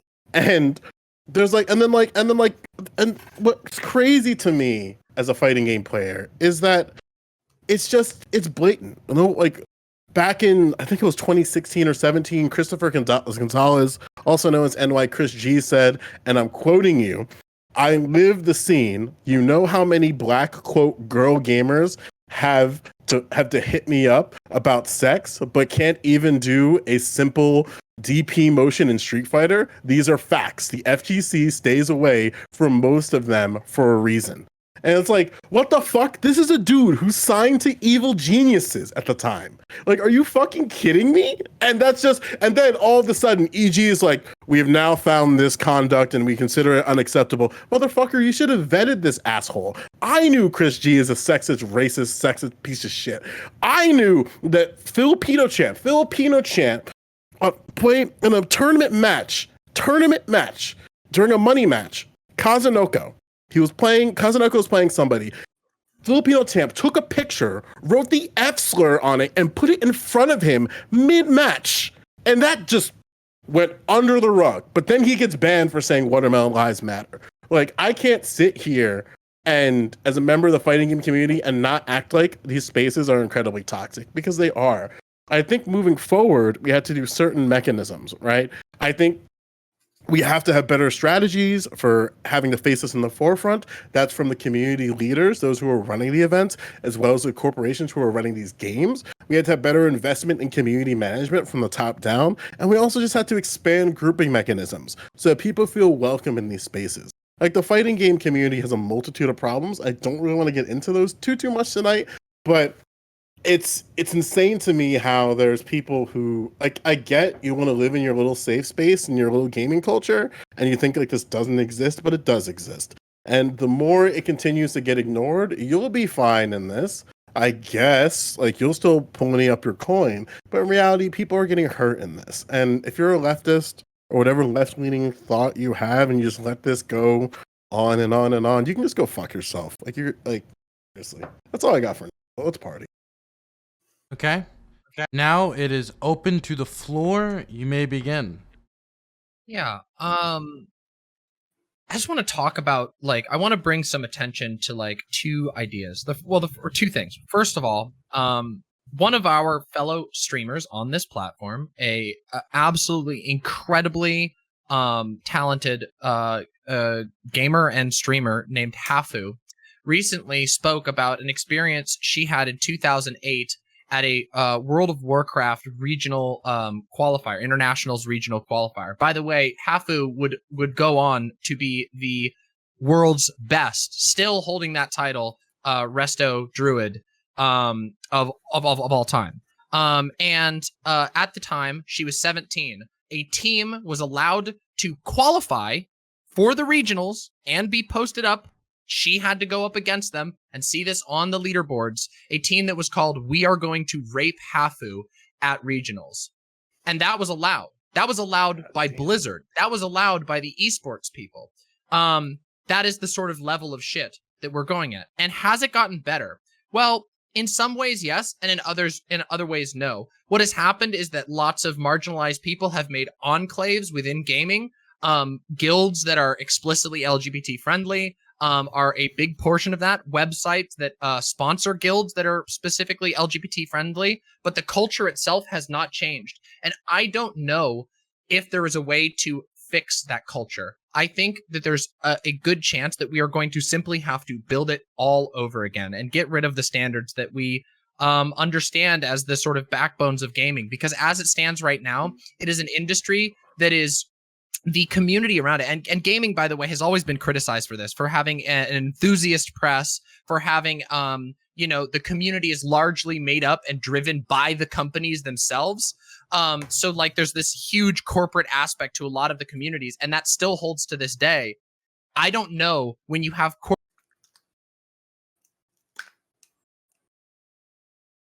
Check. Oh, we can't hear you. Wait, Just- your mic cut out. There we go. Oh, sorry about that. I don't know what happened. Discord's a little weird. We're talking about corporations that have functionally set up pipelines of rape where they bring in inexperienced people, women and femmes, and then they bring them in and they're victimized. They're told all this is normal. I did approximately 5 hours of coverage of the Activision Blizzard segment, and one of the things that every single female victim who came forward repeated over and over again was, I felt like I was the only one. The isolation is ridiculous. And these are structural. These are from the very top. And these same people who built these structures are the ones who then determine much of the culture.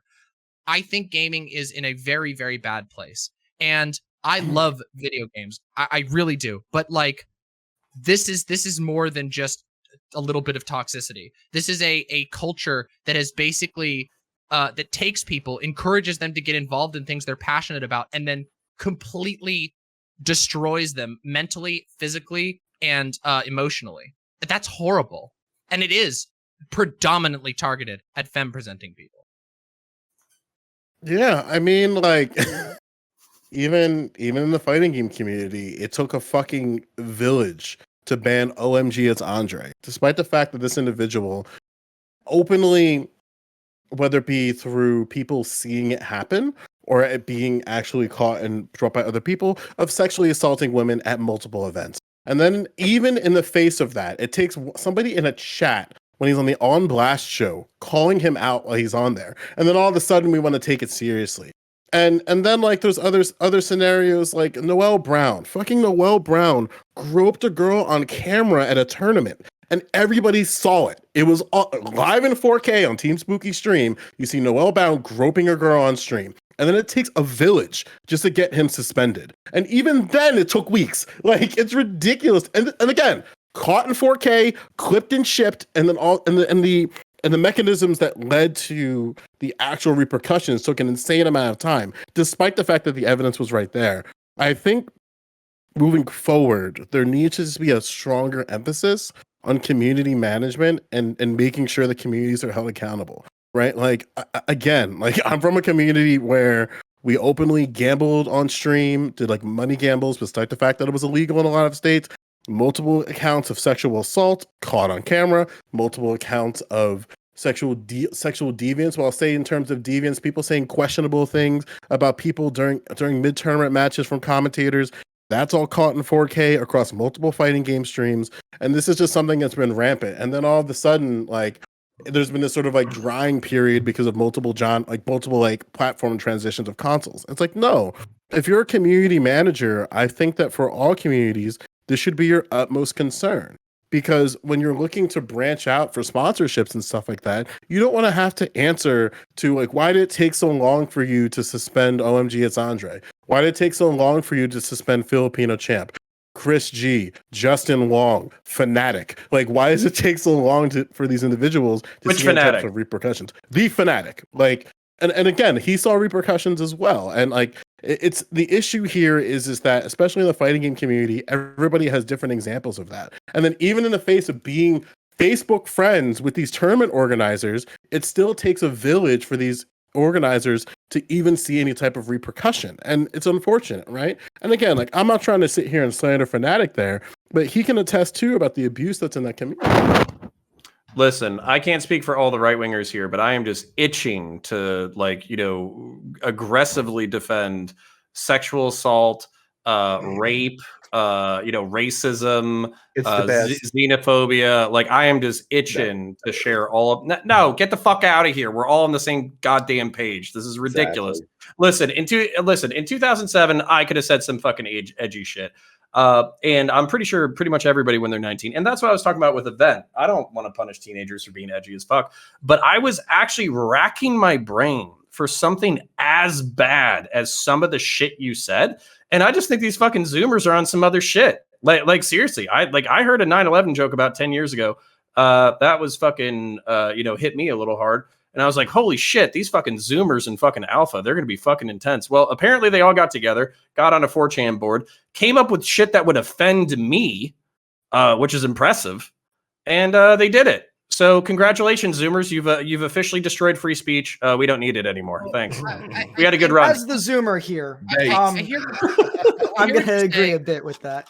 I just don't think we have Y'all ruined wait. gaming. Wait, there's two people talking at the same time. I heard Demon Mama start, so I'm gonna go Demon Mama first, then Agent, then we're gonna go to Maddie, then Cat, and then man, we're just going straight to the. Okay. I'll be right back. Okay, we're gonna go Demon Mama, then Agent. Okay. Okay. Yeah, I think that there is plenty to be said about the toxicity of like chat rooms and in-game stuff, but it goes so far beyond that. So there's been a lot of talk over many years in gaming about how like the enthusiast press problem was a huge issue. You would have the gaming journalism and not, Gamergate was invoked, but let's separate this from the conversation around Gamergate. Games journalism on the corporate level, even though Gamergate was fixated on indie, which was silly, but on the corporate level was so corrupt, it's unbelievable. Like, we're talking like the journalists would all just be invited to like after parties where they would be handed all kinds of swag, and then they would literally hire strippers for these journalists who are going to be covering the game. And this was just commonplace in the gaming industry until like the mid 2000s. That was just commonplace. It was very normal for that. I have been to that type of after party that are thrown for these types of events. And it's again, it's not just like Zoomers being good at coming up with good swears or mean jokes. It's not that. It's that there is a culture from the very top of the industry to the bottom of complete dehumanization and a disrespect for other people, an inability to do anything but focus on profit and the gaming. And instead of this leads to so many issues. It leads to the rape culture. It leads to the crunch culture. All of these are derivative of the same thing. And the people who are propagating this, they're not Zoomers. These guys are people who've been around for a long time. Whether it's Bobby Kotick, or whether it's Yves Guillermo, or whether it's even Mike Morheim. All of these old studio bigwigs have been around forever, and they built these structures. They put people into positions of power where they were the one. If you needed to report somebody for rape or for sexual assault, well, guess what? You either have to talk to the person who did it to you, or you have to talk to the person who put them in that position, and that person doesn't care because they've probably done it themselves. And what this does is it has a knock-on effect all the way down, because what you have is if you have a corporation that's making these games that doesn't give a fucking shit about rape happening in their building, well, then what makes you think that their community team is going to be given the tools necessary to get rid of rapey language or to get rid of threats or harassment? They're not. It comes from the top. And I think that, like, if I was to say that, like, to propose a solution, it would be these companies should be sued into the ground. Activision Blizzard, EA, Ubisoft, all of these companies that are having all of this stuff come out, they need to be investigated and sued into the ground. And if they go out of business, that's for the best. Start the games industry over with totally different people, with lessons that we learned from it. But it's not like you can't change when Bobby Kotick has made millions of dollars in settlements for sexual assault cases over the years, and he's the guy who calls all the shots. That's just that's not fixable. That's root problems. Okay, we're gonna go to Agent next. Yeah, I think we need to ease off the black pill a little bit, right? I don't think gaming's rotten to the core. I don't think we have to destroy everything just to build it back up, right? There's plenty of good gaming companies who are designing games right now that are great, such as Bungie. Bungie's a huge franchise player with Destiny right now, and they used to make Halo. Destiny, the game, is one of the best-selling MMO FPSs, looter shooters out there right now. They have an extremely progressive view on everything. Their community managers are always on top, and their reporting system is top-notch. There is hope, right? We're bringing up instances of 2008, 2012 of horrific fucking things. And gaming still now has a lot of fucking work to be done, but I think we are going in a better direction where like now maybe you don't need a whole village to go after for, it's not a fighting game that I know, but like Smash Bros, which is like sort of like a pseudo fighting game. It's like you don't need the village, you might need half a village. Now, is that too much? Yes, you shouldn't need half a village, but it's better than what it was, right? I also want to, hit back on the Zoomer slander a little bit. It's like we didn't make this. This has been around for a long, long time. We're just really good at insults. Yeah, you I'm just took gonna, it too I'm gonna fucking have far. to defend Holy my shit! people. Look, Connor. Well, look, I mean, I don't the know, thing is- man. Holy shit! I damn. appreciate that there are some studios that do better than others, but like Activision Blizzard is the biggest gaming company in the world.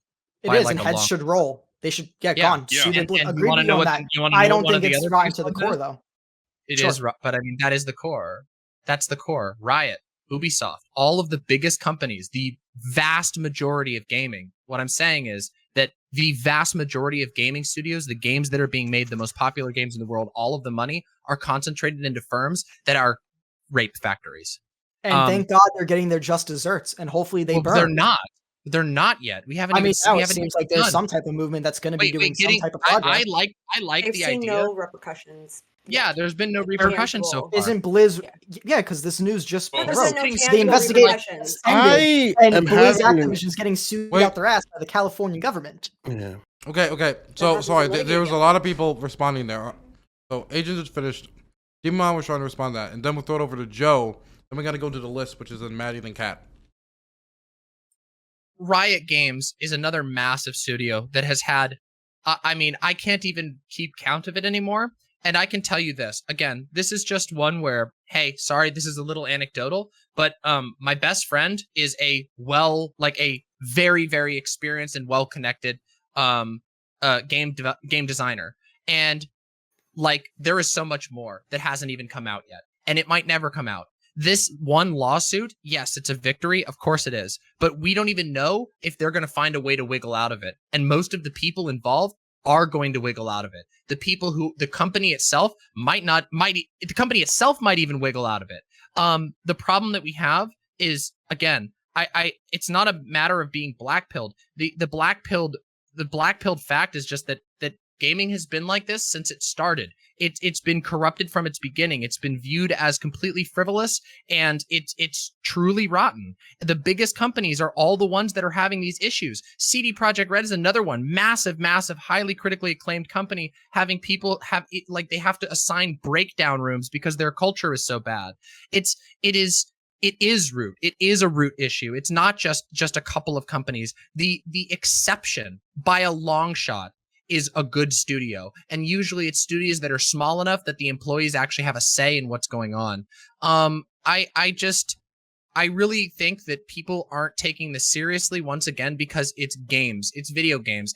But what we're talking about is for the people who work there, it's not video games, it's their job. And they might be producing video games, but what they do every single day is, if you work at a place like Blizzard and Riot, get sexually assaulted and sexually harassed on a daily basis. And it is that bad. Riot has had multiple lawsuits about this. There is more coming out. I know there is, because they've already said this stuff is being litigated right now. Blizzard, this is blowing the cap off at Blizzard, but people have been talking about this. I've known. I'm not even a game developer, and I've known about this. The games industry, gamers need to recognize that the industry is completely fucked. And the sooner that people realize that, the sooner they take it seriously, because we should be able to make games, but we can't do it while we're being choked out by again, rape factory companies like Activision Blizzard, the #1 gaming company in the world, like Ubisoft, one of the top 10 gaming companies in the world, like Riot, owned by Tencent, the second biggest gaming company in the world, I believe. Yeah, that's the industry. There you have it. It is the root. Okay, now we're gonna go to Maddie and then Kat. out by first saying Demon Mama. I watched. Oh, she's leaving. Well, I want to say I watched her coverage of Activision Blizzard, and the amount of detail she went into researching it, and it was extremely well done. So I just wanted to commend her on that. I'll send her a DM since she's not at this chair right now. But I also wanted to say the locker room talk excuse for toxic behavior is just kind of weak. It is a little disappointing to hear victim blaming being used as an excuse for really shitty behavior. You can talk shit without being toxic or being a total asshole. Locker room talk isn't an excuse for sexism, racism, homophobia, for just like rage lashing out at someone. That's called having a temper tantrum. And maybe we should socialize that temper tantrums are unacceptable. And what's also disappointing is seeing people explain those things away as just, oh, that's just gaming. That's just how it is. If you don't like it, you can leave. That's, again, just weak. It's blaming the victim for being confronted with an onslaught of just really shitty and heinous things that they shouldn't have to put up with.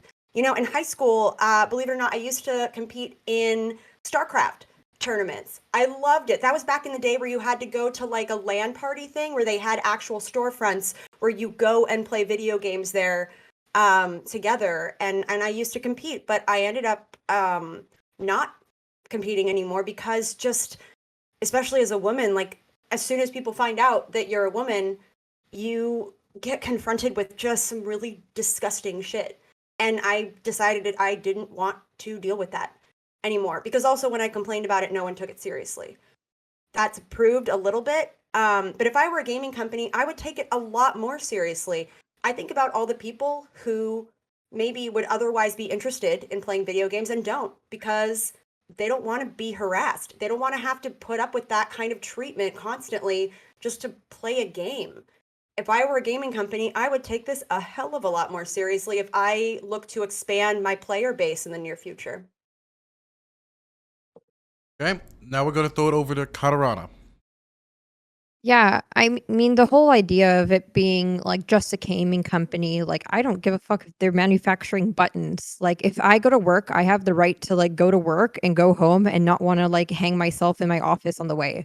Like, your job is to go there, produce a product, or and maybe if you're passionate about it, love a product and go home. But like your job is not like supposed to be like trying to like dodge dicks out of your face all day. Like that's not supposed to be your work environment. Hot take. But it's not like, okay, if that's the culture, like it's not like, oh, like that really sucks. I guess maybe you're not strong enough. Like I don't think anybody's supposed to be strong enough for like dodging like dicks all day. And like even let's say if I'm like just a player, it's not just like log off. I know like aircraft, you were saying like just log off. But like no, I paid fucking $70 for this dumbass game. I'm gonna milk every goddamn cent out of it. Look, like it just doesn't make any sense. There's like thousands of people that didn't go to sleep for 5 weeks, so I could sit there and shoot somebody in the face, and I'm gonna shoot real good. Like that's my right to do. And like people, I shouldn't have to like sit there and be miserable to get the full like experience of my game. I should be able to sit there and be in like a generally hospitable environment. I'm not expecting everybody to say like, okay, honey, you're so good. Oh, you made us lose. We love you. That's not what I'm expecting. But I also don't think that like I should be able to take out a counter for how every time somebody calls me like hard R N word. Like it's not one or the other. We can have like just general civility. It doesn't really seem like it should be like that complicated. And it's nice, but yet unfortunate that it seems that like only indie development like houses are able to foster decent environments. Like, places in which like a lot of the leadership are marginalized people seem to be a lot better overall. I mean, who would have thought? But also like it shouldn't have to I shouldn't have to only be able to apply for like 5 places because or otherwise it's going to be like women can't even code. Get the fuck out of here. Like I've spoken to people that like work at the Ubisoft office and work on Assassin's Creed. They don't fucking like it. Like, just having a vagina, they just don't really fucking like it. But, you know, they're going to sit there because they're passionate about something, but you can only be passionate beyond up to a certain extent. And then eventually the passion gets sucked out of you, and then you just basically burn out. And like, no one spends like 4 years to get a degree just to burn out in 4 years. It's just unfair. Okay, next we're going to throw it over to aircraft. All right. Thank you so much. Look, great points, everyone. Hey, Demon Mama, you should get Space Marines, and we can commit exterminatus on the Goblin population. We can have a blast with that. Black Templars for the win. Just saying. Hey, let's separate first of all the professional environment from the gaming environment. Talking about overt activism and everything. What's going on there? Like I said, I don't know a whole lot about it, but look, if you have sexual harassment going on, that is illegal. It should not exist. I think we can all agree with that. And look, that is an HR issue. That is a civil issue. It's things that are now showing up in courts, and hopefully all that gets resolved. When it comes to actually in the game lobbies and stuff, you have the choice to turn off the voice. You have a choice to just ignore it. I hear some insanely toxic stuff online, even here on Twitch Politics, and I just either ignore it or I go, their opinion, moving on. But maybe that's just a difference in the way I think. I've heard some foul stuff being in the military. One of the most toxic environments is literally being in the military. You'll hear some of the most insanely disgusting things.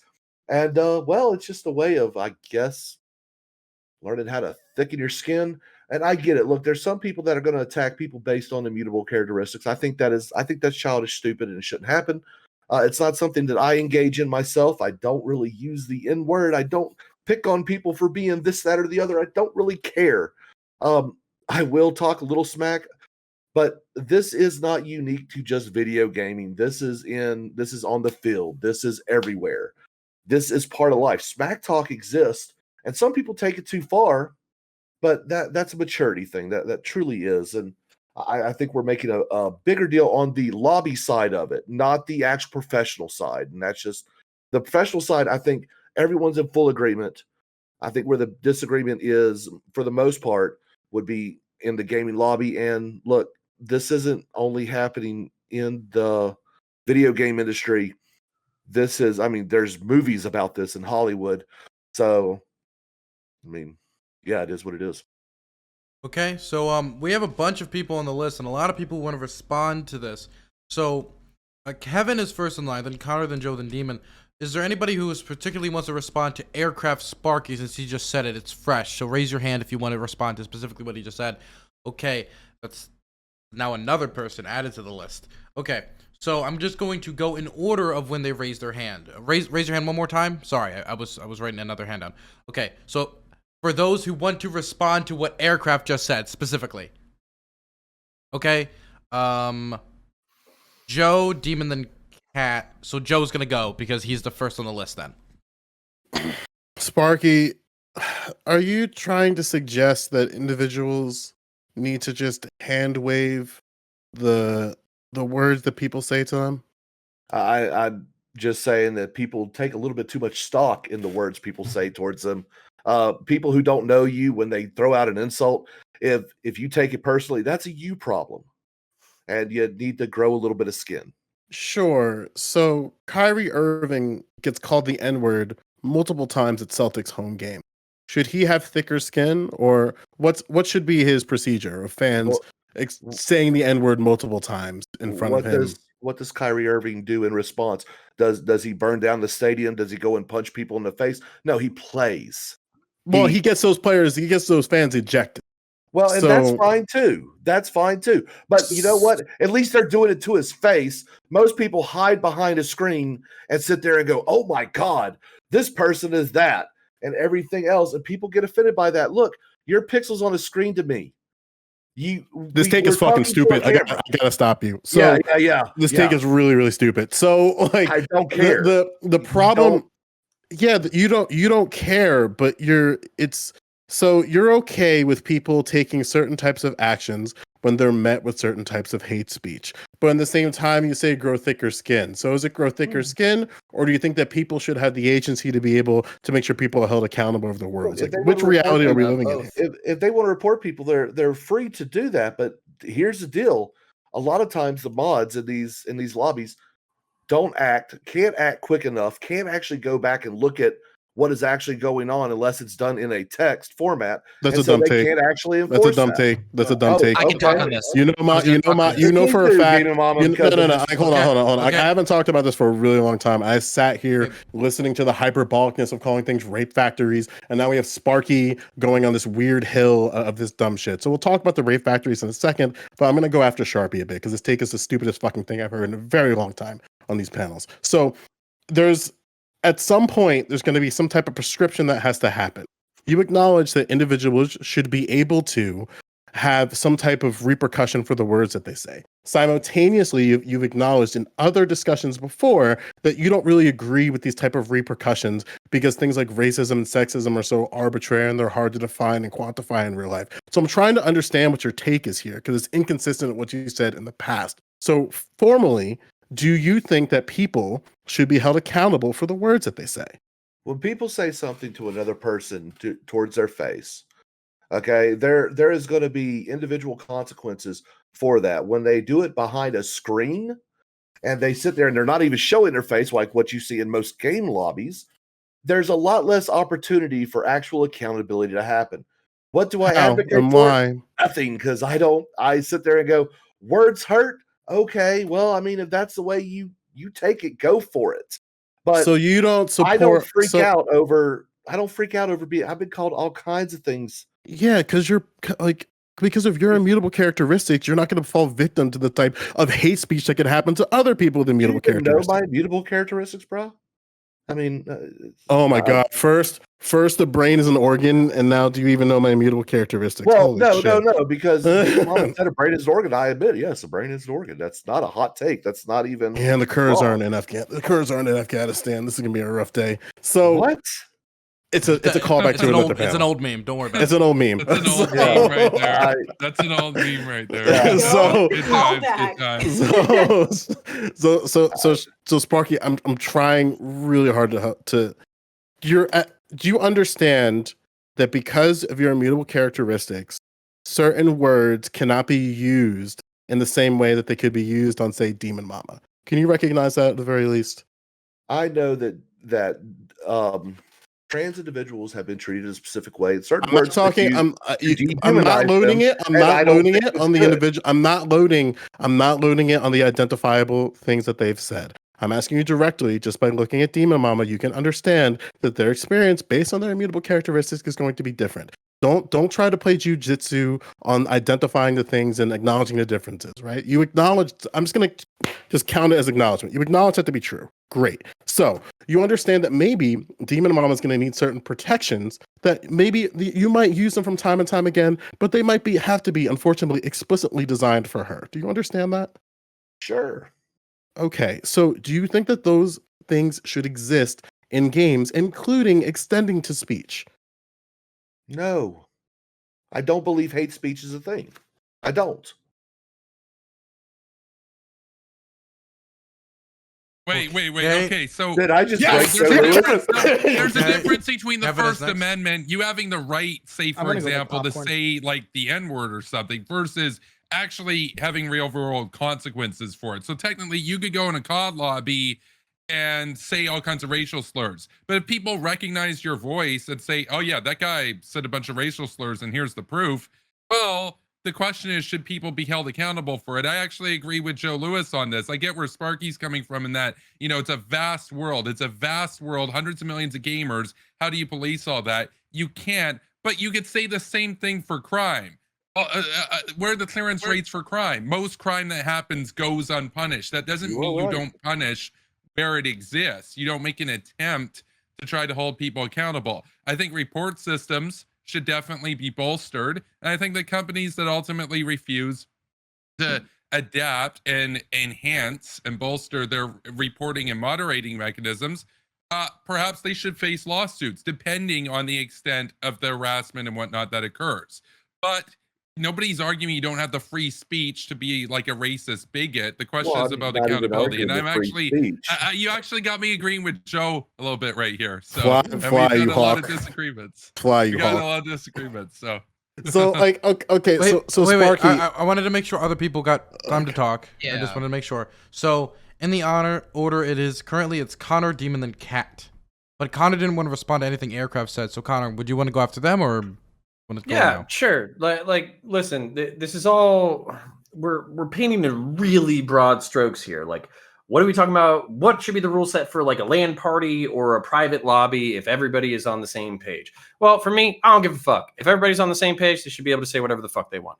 When it comes to a public lobby or something like that, maybe there's just some words that are too hot for everybody to handle. So maybe we should just ban those ones. Either you can like, I don't know if they're going to have the ability to like auto detect voice, but they can auto detect text at this point.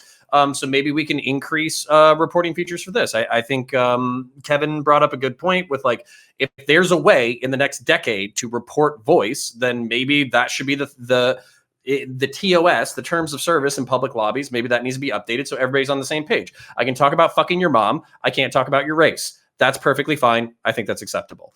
And then when we're talking about professional gamers, I think professional gamers, as in all professions, they need to be held to a higher standard, whether that's the corporations that manufacture games or professionals who make money off of playing games. Those are the people that need to be held to a higher standard. They shouldn't win a tournament, walk off of stage, and they're just like, oh, well, I'm an asocial. Oh, man, almost went ableist. I'm asocial as fuck, so I'm just going to grab this person's boob in front of national television. No, that's not acceptable. You should be fined and basically kicked out of the arena, maybe banned, suspended, whatever. So I think we're probably all on the same page. If it seems like the right wing is a little bit more quiet at this point, it's because you're basically boxing us into specifically defending slurs and shitty behavior. It's kind of hard for me to be like, oh yeah, I think blah, blah, blah, you should be able to say whatever you want. Like, yeah, maybe, but you should suffer consequences too. So it's a little hard to defend this one. but my problem, Connor, is that I can't let go of that take. That take was so weird. So What? we can acknowledge that there should be certain types of repercussions, but you got a person right next to you that doesn't believe that hate speech exists. So what are we supposed to do with an individual who doesn't believe that hate speech exists?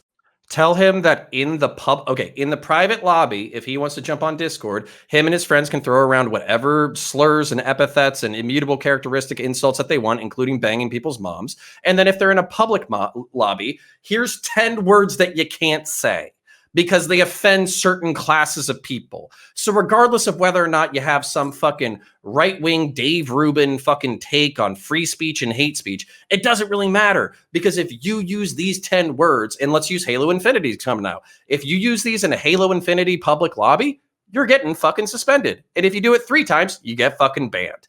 And that's just a TOS thing that the professional studios are going to have to do in order to protect their communities. Is that something you agree with, Sparky? Look, if those are the rules, those are the rules. I just don't believe that hate speech exists. I don't use specific words because there's historical context, and well, personally, I'm just not that much of an asshole. But then when it you comes down- acknowledge that certain words have a history. Yes, but then I how still can you don't say think that hate but speech also is a thing. simultaneously say Well, that This hate is a speech different exists? subject. There's a difference between hate speech as like, are those words hateful, and should maybe people have a different view of you if you use them, versus should you go to prison over it, right? That's the difference. So let's say, you're caught. They got, it's apparent, there's evidence that you've uttered slurs and everything, and people know who you are, and the anonymity is removed. Well, it's not about asking should you go to prison, because in some countries you could very well. I Did believe in anybody Germany say you anything could. about anybody going to So- prison for calling me an N-word? When we're talking about people hate want you to- speech, that's Yeah. what we're talking about. So- Hate speech Hate- exists. The hate- question is, what do you hate- do about it? Okay, okay. Hate speech Well, exists. Let's- wait, Do I go to wait. prison for Believe in calling Okay, God me? or everybody. Okay. I want to make sure that we get to people on the list. It's going to be Demon Mama, then Cat. Then we're going to hope for the rest of this conversation we can refrain from having to raise our hand and just keep it open. So, Demon Mama, then Cat. Yeah. So there's a couple of issues. First of all, is that there has been an ongoing, I'm talking years upon years upon years of complaints, both from professionals in the industry and enthusiasts outside of the industry about the issues with moderation. Not only is text chat like under moderated, forums are super under moderated. Voice chat is obviously totally messed up. Now, it's funny because these gaming companies created a way to capture the gameplay into a convenient file that you can download. And they've developed all that technology, but they've never figured out a way to maybe, I don't know, have it so that if like 3 reports are made about a player, then it will save a compressed copy of the voice file from that in-game session. I don't know. It feels to me like there's probably solutions there, but as we've seen, and this has been a problem even here on Twitch, by the way, notice how much genuine controversy has come up over moderation on Twitch. Most of us here know how hard it is to moderate on Twitch. It's very difficult. This is the same. Twitch is a gaming website primarily. Obviously, we're doing politics on it.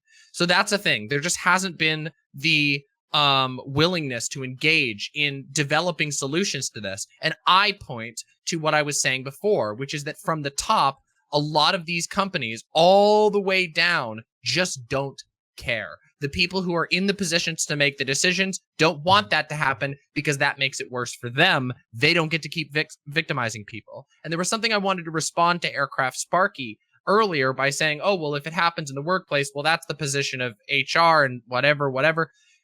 HR has been routinely involved in this. In fact, what happened yesterday after the Bill Cosby suite Activision Blizzard photos came out, it was discovered that one of the HR people was one of the people who hung out in the Cosby suite.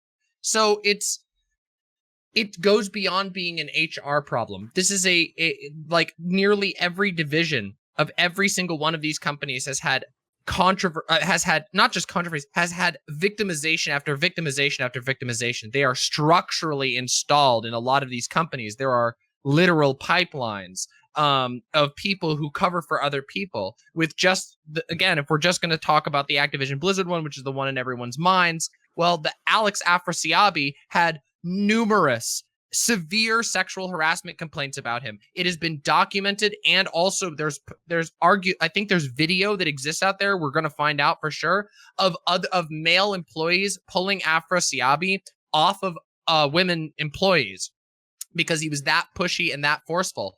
And yet when it came to the table of the president, J. Allen Brack, he gave him verbal counseling, and then he kept working there for years. This is what would happen. Every time a complaint came in, he would get verbal counseling, and then he would continue being there until eventually they caught wind of this upcoming lawsuit, and then they finally got rid of him very quietly, didn't even announce it.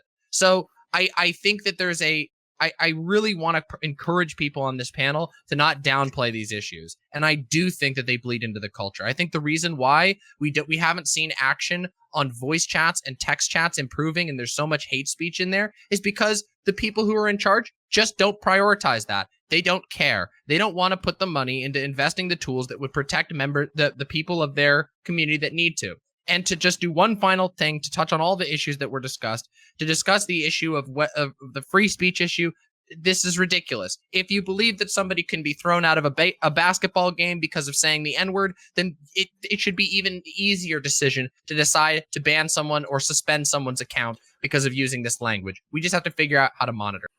Yeah, but Dima Mama, you can also recognize, though, because I do agree with you, that there is the question of what is considered public conversation. I think video games are slowly but progressively dealing with that question in different spaces, right? Like nothing stopping me from uploading a clip of my audio one for one as I hear it in a broadcast, but certain sites, like really within the sharing of the algorithm itself or the sharing of the content, they'll be like, because of privacy concerns, party chat or public chat is muted for this. So even though you'll have somebody just like screaming expletives, even if you try to like PS share that, so like this person's saying the N-word and all this crazy other stuff, and this has to stop, it doesn't necessarily get caught. However, when we do things like obviously, like that's an internal decision. There's nothing necessarily legal as long as they, at least as far as I understand it, unless there's some sort of antiquated recording law. But as far as I understand it, it's just that they haven't, because they don't want to have the responsibility of having to moderate the voice channels. They just put a disclaimer that says, yeah, what you hear in voice, we don't care. It's none of our business. So voice is just messy. Sure, but I would imagine that there has to be some. Again, I don't know, but I know there's different types. I mean, we did the whole Destiny arc of him recording chats, right? So we understand that there's like certain privacy exceptions in different things in terms of a Discord call. So we do acknowledge like there's something that exists, but something within games, there's like a piece either that developer. Again, I'm giving them a lot of charitability here. Like there's a piece that maybe they're not willing to approach to take the risk, where I would argue take the risk and fight it in court. Especially because then I think they have the money to do but that. I think also that they could, and again, I'm not a lawyer, but I do feel like it would be possible for games companies to just say, hey, like, I mean, this happens when you get a call from a company, like this call may be recorded for customer service and training purposes. Just put that in all of your end user licensing agreements. People should treat the in-game voice. In-game voice is not a private phone call. You shouting in a studio in a stadium that is being recorded and going on local television isn't the same as being in a phone call. Obviously, I tend to agree with like, obviously if you're on a private call with your Discord people, sure, but in-game voice shouldn't be considered some sort of private space, because it isn't. People get slotted in. Sometimes they don't even have a choice in it because the matchmaking just puts you in a match with people. I've been put in matches with people that I've used the tools that they give you to avoid players, and you get put back in. I've blocked people and they still get put back in with you. It's just like, I don't know. What I see is that this has been an issue for since the inception of online gaming, and gaming companies drag their feet like crazy unless people go really hard on them and demand it as a feature. Yeah. Okay. Wait. 1 moment. I wanted to make sure Kat got time to speak, because Kat's the only person from the list who I think hasn't gotten time to speak yet. Cool. I have a couple of things. First one, aircraft in the future, it might be in your best interest to not use the word. I don't really use the N word. Just, yeah. Try that out sometime. Try using I don't use it. Cool. Okay. So then another thing is we were talking about so if you don't like it, don't be on there. So there's technology out on like some of the most fucking basic things that we use that are able to transcribe our words.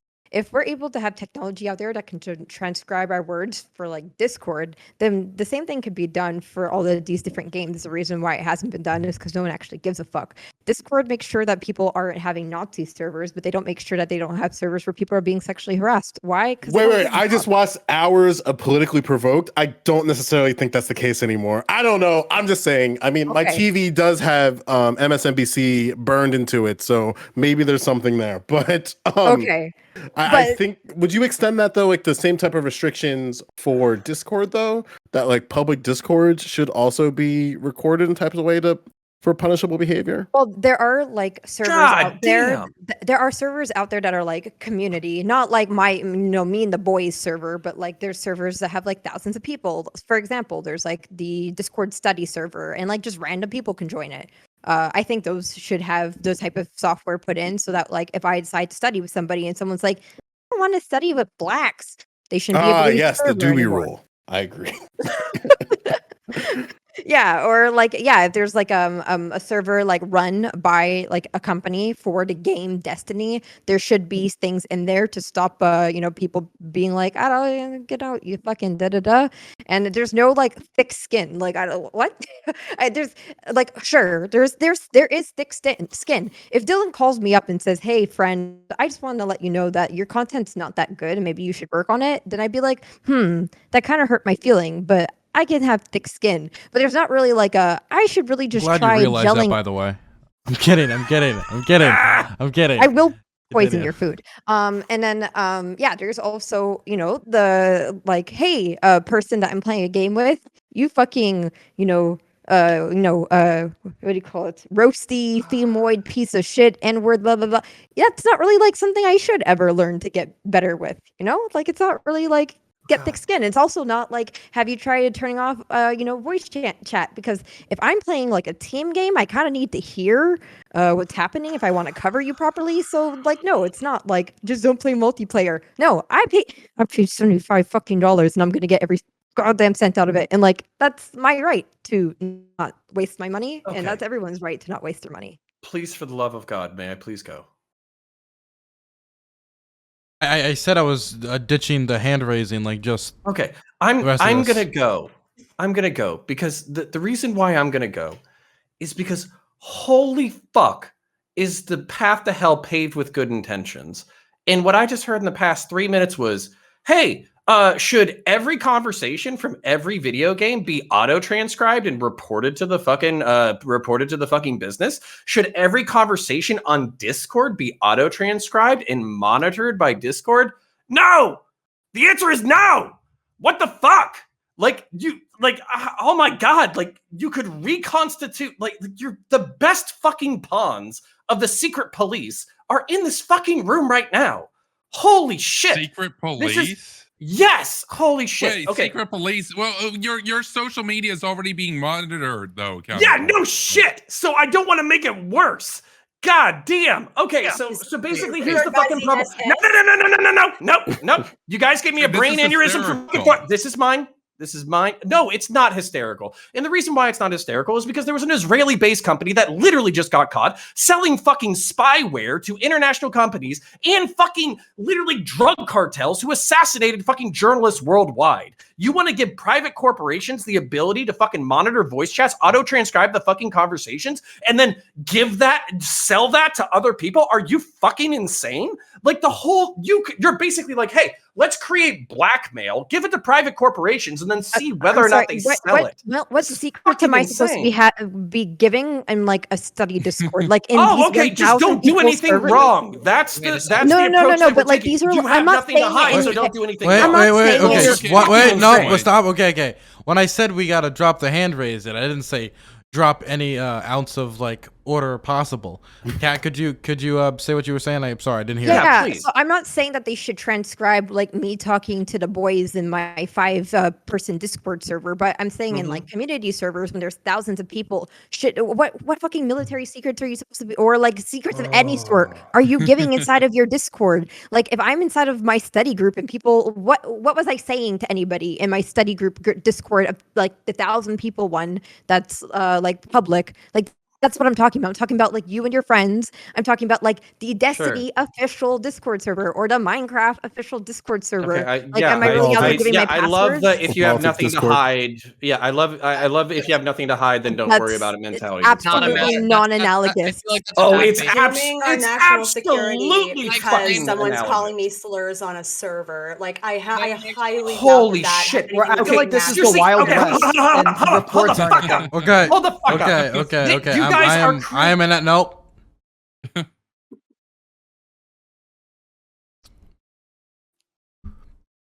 Guys, I just want to remind everybody that fighting at the end of the day is pointless because koala bears exist and they're kind of cute. Anyway, just give that a moment for you all to calm down, okay? And giraffes exist. They're cool too. Giraffes are pretty cool. Anyway. Raise your hand if you want to talk. Okay. I want to throw it to Demon Mama. Thank you. So an agent. There are a couple of things that I think are I feel like this is getting maybe a little bit out of step with what's actually being proposed. So first of all, with regard to video games, somebody's groaning very loudly, but sorry. But yeah. With regard to video games, like first of all of your text communications in video games are already saved, especially in games like League of Legends, where videos of your gameplay and your in-game text chat are already saved and kept on servers. So this is a rampant problem all over the place.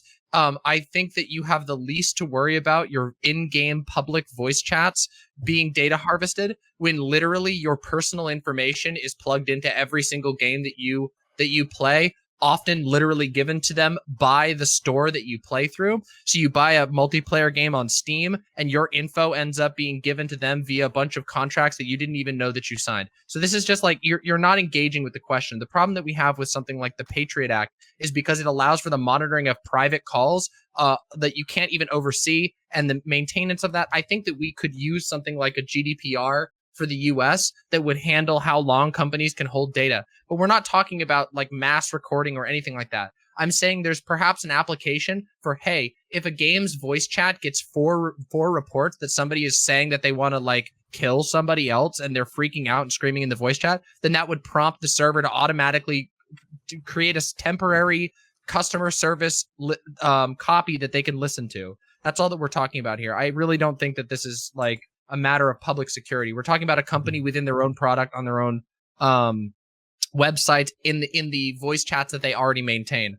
Obviously, I believe that private phone calls should be encrypted and kept safe and private. But a video game lobby is by definition not a private space. And there's all kinds of things that allow you to be recorded in public already. So I feel like you're kind of flying off the handle at Katarana. And it's not really, you're not actually engaging with what the situation that she's proposed is.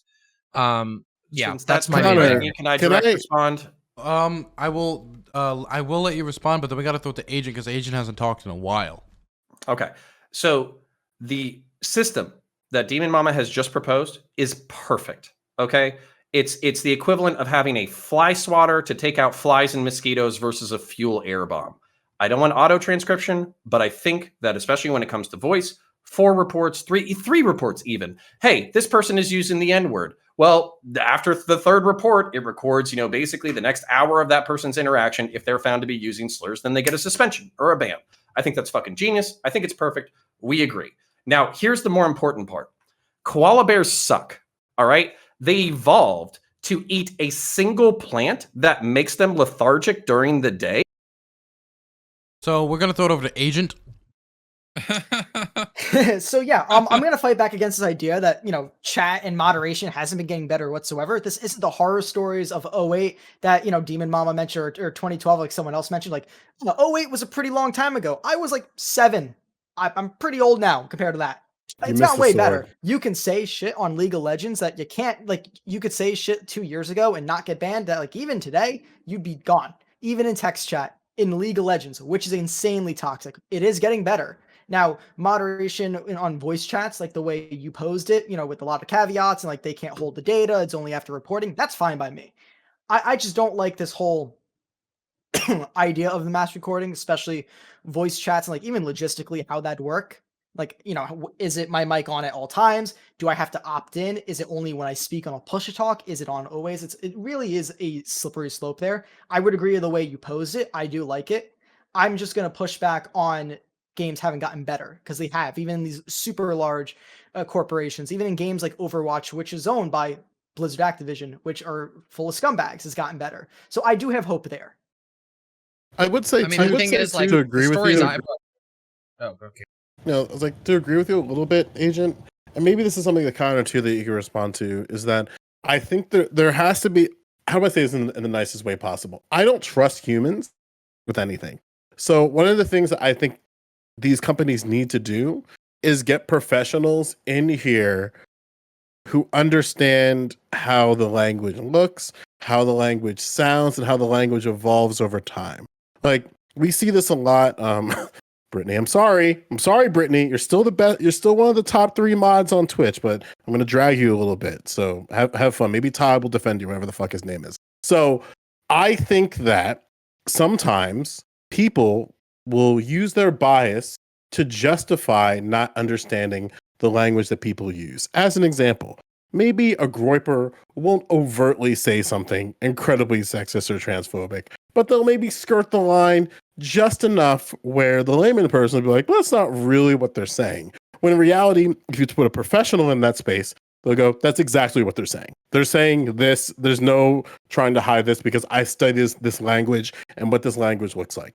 Because I do think in the chat situations, you can have certain banned words and banned terms, but the problem is people do, as we learned with our good old boy Charmhole, that they skirt the terms in such a way where you have to have a little bit more of a brain to understand what's being implied there. So like, oh, I'm not saying the N-word, I'm just saying try hard. Like, oh, this pesky try hard. And it's like, we know what you're doing here. And then it's like, and then they'll do that. Well, that's not what I'm saying. You're just inferring that. And so my point here is that I think these companies at the very least need to get people in these spaces to understand what this language looks like in a 2021 landscape, because you can't just, for instance, just make a bunch of banned terms for the N-word and all the adjacents of that, or like different variations and different spellings. Sometimes you have to use certain words, unfortunately,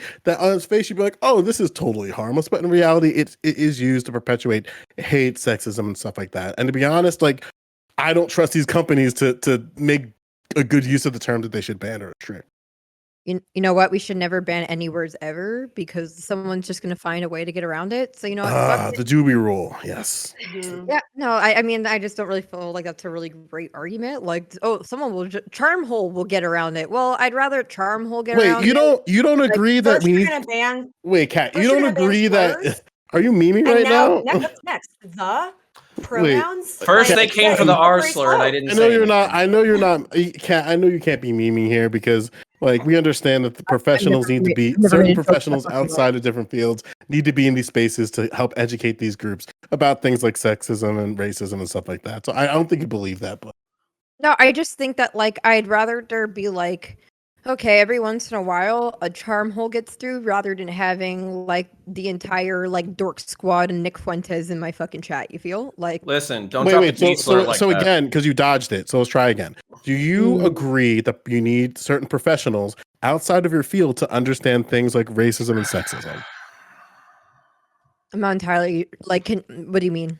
Okay, let's say Dylan is a professional on microaggressions. Okay.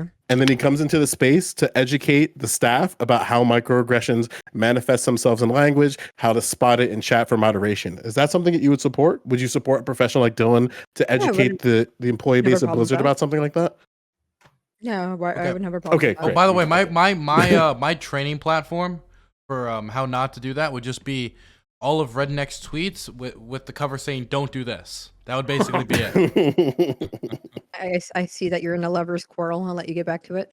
I mean, Dylan's trying to get on that troll page. I mean, that's the badge of honor. No, I was the first one. I tried to You buy it. were? earlier, it didn't Yeah, work out. Oh, wow, he is. pioneer. I'm actually the only NFT he has sold that somebody's made a bid on. Stomp. Man. Who bid on that? Show yourself in chat. Dylan, trying to tell us something here? Did you buy your own?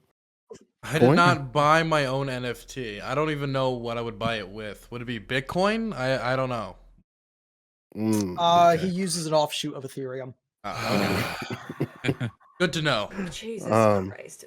Yeah. So basically, on the point about corporations and whatnot, I think it is important here on the issue of toxicity, of course, to distinguish between at the corporate level game creation and the workplace culture that's there. And obviously, we've seen Dima Mama brought to light earlier in the stream some egregious examples of poor behavior at the corporate level versus the toxicity in the actual gamer space from the player base.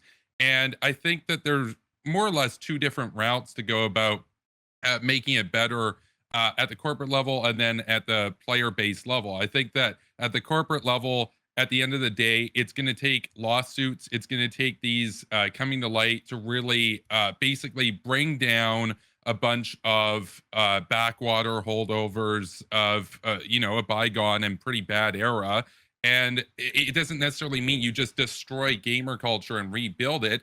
It's going to be a transitional phase, but then you have to weed out some really toxic corporate culture. And if it means that they go bankrupt, then good. Then you get some new companies, new ingenuity in there, where they aren't an absolute shit show when it comes to promoting rape culture and that kind of thing. At the player base level, I do think that removing anonymity, though, will go a long way towards making people at least worry that if they were going to behave in a very racist or misogynist direction, that maybe there might be a slight chance that they're held accountable. I think that will go a long way towards basically creating a more wholesome and proper culture where you can shit talk and everything, but if you're gonna go and use the types of stuff that Nick Fuentes talks about, Nazbol Nick, the nose picker in chief, you want to go with the stuff that he talks about,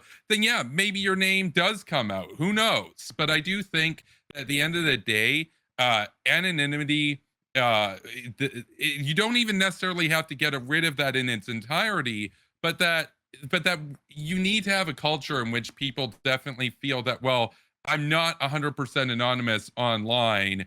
There's still a chance that my words could come back to bite me if I'm going to be a racist prick or whatnot. And to say, oh, well, I don't believe in hate speech and this sort of thing. No, hate speech exists. The question is, do you believe that it should be criminal or not? I think we can all agree you don't have a right to say the N-word in a Call of Duty lobby. And if COD gets serious about making it so that you'll face repercussions if you do, well, as a company, I'd advise that they'd be better off to do that, because then they'll have a bigger customer base of people that feel comfortable to participate in their games. So that's my view on that. Yeah. Okay, So really quick, wait. We have to wrap this up, or we're gonna have to skip the last topic.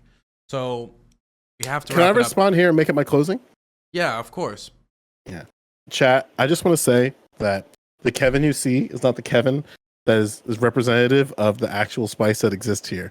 You might think that Kevin is a dirty lefty, but deep down there's some wings in there, and I hope for one panel you get to see them fly, because they're incredible. That's all. Oh, I'm a hawk. They're hawk wings. They're hawk wings, man. It's Space Chad Hawk, and he wants to liberate North Korea and Iran and See? Afghanistan and Syria I'm telling you, chat. and Belarus. Hashtag bring Kevin back every week, okay? Let's make it happen. No, I'm Yeah, gonna let's throw make it. it happen. Let's flip and go. Let's Okay. flip and Make go. Kevin fly. We're gonna throw it over to Agent 10 to wrap it up with his ending statement. Yeah, so fuck Activision Blizzard, right? We all agree on that. We did have a lot of agreement on this subject, thankfully. I just don't think that gaming culture in itself is fucked. I don't think we need to burn it down and rebuild it. I'm not that black pilled yet. I don't think anyone should be that black pilled yet. We've gone huge improvements in the industry and on the gaming level in itself. Moderation has gotten better on all games, especially AAA studio games. Even a toxic cesspool as League of Legends have been fixed up. Now, recording voice chats, I'm very iffy. I'm going to need to see a really good plan on it, or I'm not going to agree with it. But for the most part, text chats are getting cleaned up all across different games in general. Companies are getting better at this. And on a corporate level, with all this little scandal going on, clean house, fill the house back up with people who aren't scumbags. That's my take on it. Okay. Next, we're gonna throw it over to Aircraft. Yeah, corporate side. Hopefully, all these nice little civil actions will clean up the industry side when it comes to voice chat and text chat and everything. If the companies want to moderate it, I mean, that's going to be their choice. This isn't a free speech thing, but I don't believe there's things such as hate speech. It's my opinion. It's okay. Katarina said I shouldn't say, well, I don't always use this word. Well, I mean, I do listen to rap, and you can't sing Gold Digger without saying certain words. Just saying. But it's the dumbest thing ever. When it comes down to it, man, you got to realize that the people are going to be assholes, and a little apathy can go a long way when it comes to how people talk about you. Don't take yourself so serious, and maybe your life will get better. If everything's personal, then man, you're going to be miserable, and people will laugh at that. I'm just saying.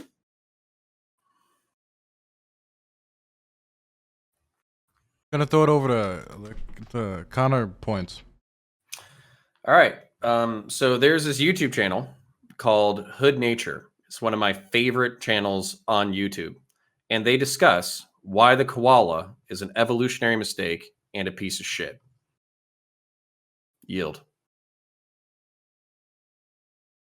Connor has yielded his intro for the next topic. Gonna throw it over to Demon Mama. Yeah. I'm glad that most people here were able to largely agree on the core. The industry is destroying a lot of people that I care about.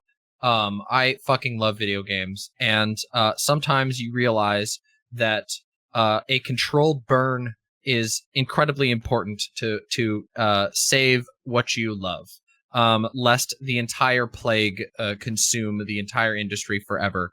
Unfortunately, I don't think there's much of a chance. I think we live in a time where corporations can essentially get away with anything they want, and the people in the highest positions of power, people like Bobby Kotick, one of the richest people in the world, who is also notably in Epstein's flight logs, are going to continue doing this. And the reason why I say that I will say things like we need to burn it down, which is echoed by people like James Stephanie Sterling, is because they are never going to act out of their own interest. Bobby Kotick is one of the people who has offended this and who has offended on these levels and has also enabled this. And he's the top of the company. These are the highest positions, the people with the most say. And if that means we have to lose companies like Blizzard, Activision, Ubisoft, I'm actually surprised that I agree with Kevin so much here, because I do think that actually it will create a lot of fertile ground for a new style, a new world of gaming that is just so much better than what we have. Because I can tell you right now, it's not very good for a lot of us. It's pretty bad for a lot of us. Now, maybe some people have a good time with whatever games that they want, but the reality is that most of the gaming world is a world of blistering crunch, of horrible treatment, of sexual assault, and of gambling mechanics made to literally manipulate children. The gaming industry is in a very bad spot right now, and I think that we need to take it seriously. Games are really important. I think they're really valuable, and I think we should take it really seriously. Okay, next I'm going to throw it over to Joe Lewis. Yeah, again, listen, hashtag let Kevin fly, okay? I hope that happens. Yeah, let's make it trend. Make it trend. I yield. Okay. Katarana? Hey, Aircraft Sparky, can you sing Gold Digger for me? Just kidding. Please never don't. Just you know what? Get that song in your Spotify. Delete it. Okay, there's yeah. Got it. Brother. We're throwing it over to Maddie. So the reason that the industry matters, or the reason why the same sort of like sexism, homophobia, racism that happens at the company level, it absolutely influences gamer culture, because those are the people creating the games. Those are the people determining whether or not certain behavior is acceptable or not in the games. So I think absolutely, if we want to address toxic gamer culture, it starts by addressing the toxic behavior that has been allowed to run rampant within that industry. And Activision Blizzard is simply one egregious example of that. And just, you can sing songs without saying the N-word. It's real easy. And I will not tolerate this koala slander anymore. They are cute. There's value in being cute. How the hell do you think I got to where I am? I yield my time. Throwing it over to Kevin Castley. Yeah, thanks, Dylan.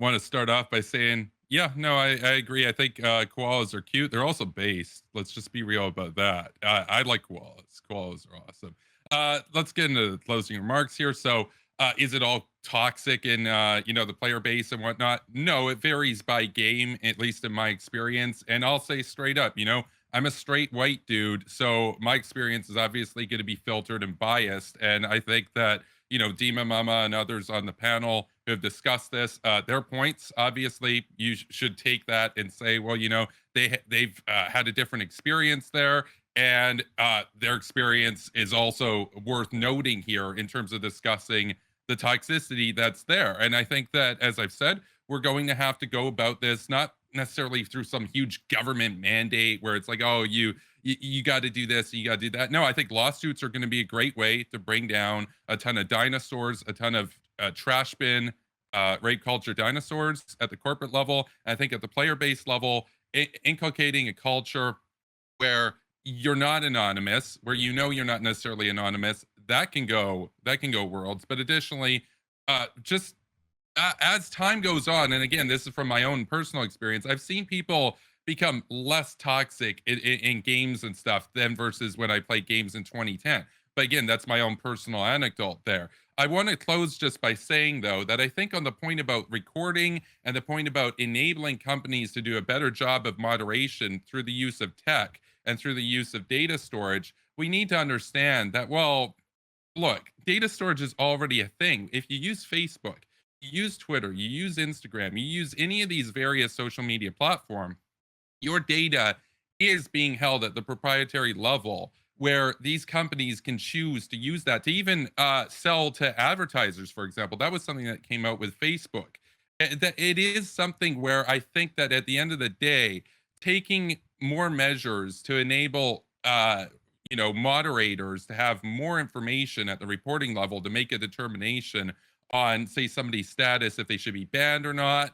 And I think that that's going to create a better culture in the long run because, again, it increases accountability. And I will say this just to wrap up. I think it does kind of highlight a little bit of a double standard, though, where some of us here are willing to say, yes, that's good, or that's something that we can get behind. But then on the Patriot Act, oh, no, that's bad. We can't use that to fight terrorism. I'm a supporter of the Patriot Act, and I'll say this. I'll debate anybody who's an opponent. I do debate nights all the time. You're welcome to debate me at Kevin Castley on Twitter. Shoot me a DM, and we'll work something out. So thank you. No longer $200 per debate. I'm happy the debate price has fallen. Okay. We're now going to... It's free. It's free. Now it's free. Wonderful. You have to buy one Dylan Burns NFT. We're going to go into the last topic of the night, which is... Holy shit, did I forget it? I'm blanking right now. Pornography. Yes. Yes.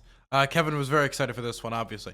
We have a lot of pornography experts here, so thankfully we're going to have some expertise on this topic. A lot of pornography experts here, a lot of connoisseurs. So, pornography, is it harmful? Is it something that is fine to be consumed? Is the industry as a whole harmful? And should anything be done about it? The issue of pornography. It's a pretty broad topic, and you're free to take it anywhere you want to. We're going to start in the top left-hand corner with Agent 10. So, is it harmful? Yeah. Mentally, yeah, it's pretty addictive. Doesn't mean it should be banned or anything like that. No, I think cigarettes should not be banned either. They're fucking harmful. As someone who indulges, I enjoy the art, right? I think we should limit it, obviously, to younger audiences. Keep laws for advertising certain content as it is now. I don't think that's harmful. If we're gonna steer this in more of is it harmful and the workers are affected, hell yeah, have porn stars be unioned, because I've heard some horror stories there. But overall, do we think porn is harmful? I mean, technically yes, but I think so far the regulations as we have it now and what we can do is in a good spot. Okay, next is going to be Aircraft Sparky. Yes, porn can be harmful to both those who consume it and those who act in it. There's several stories that came down from reformed porn actresses and actors talking about what bad that happens in the porn community. However, I don't think that it should be banned at all. People should be free to choose whatever they consume. The only place that it should be limited is, of course, who can consume it. Unlike Flora Gill, who said someone needs to create porn for children, and then she went on her little ridiculous thing, and that was a little too spicy. Porn for children, no. Porn with children, no. There should be stopgaps to end the free consuming of porn. I think places like Pornhub should have certain type of verification to verify your age, possibly to pay, because think of all the work of all these hardworking sex workers that are losing that sweet Skrilla by all those free clicks.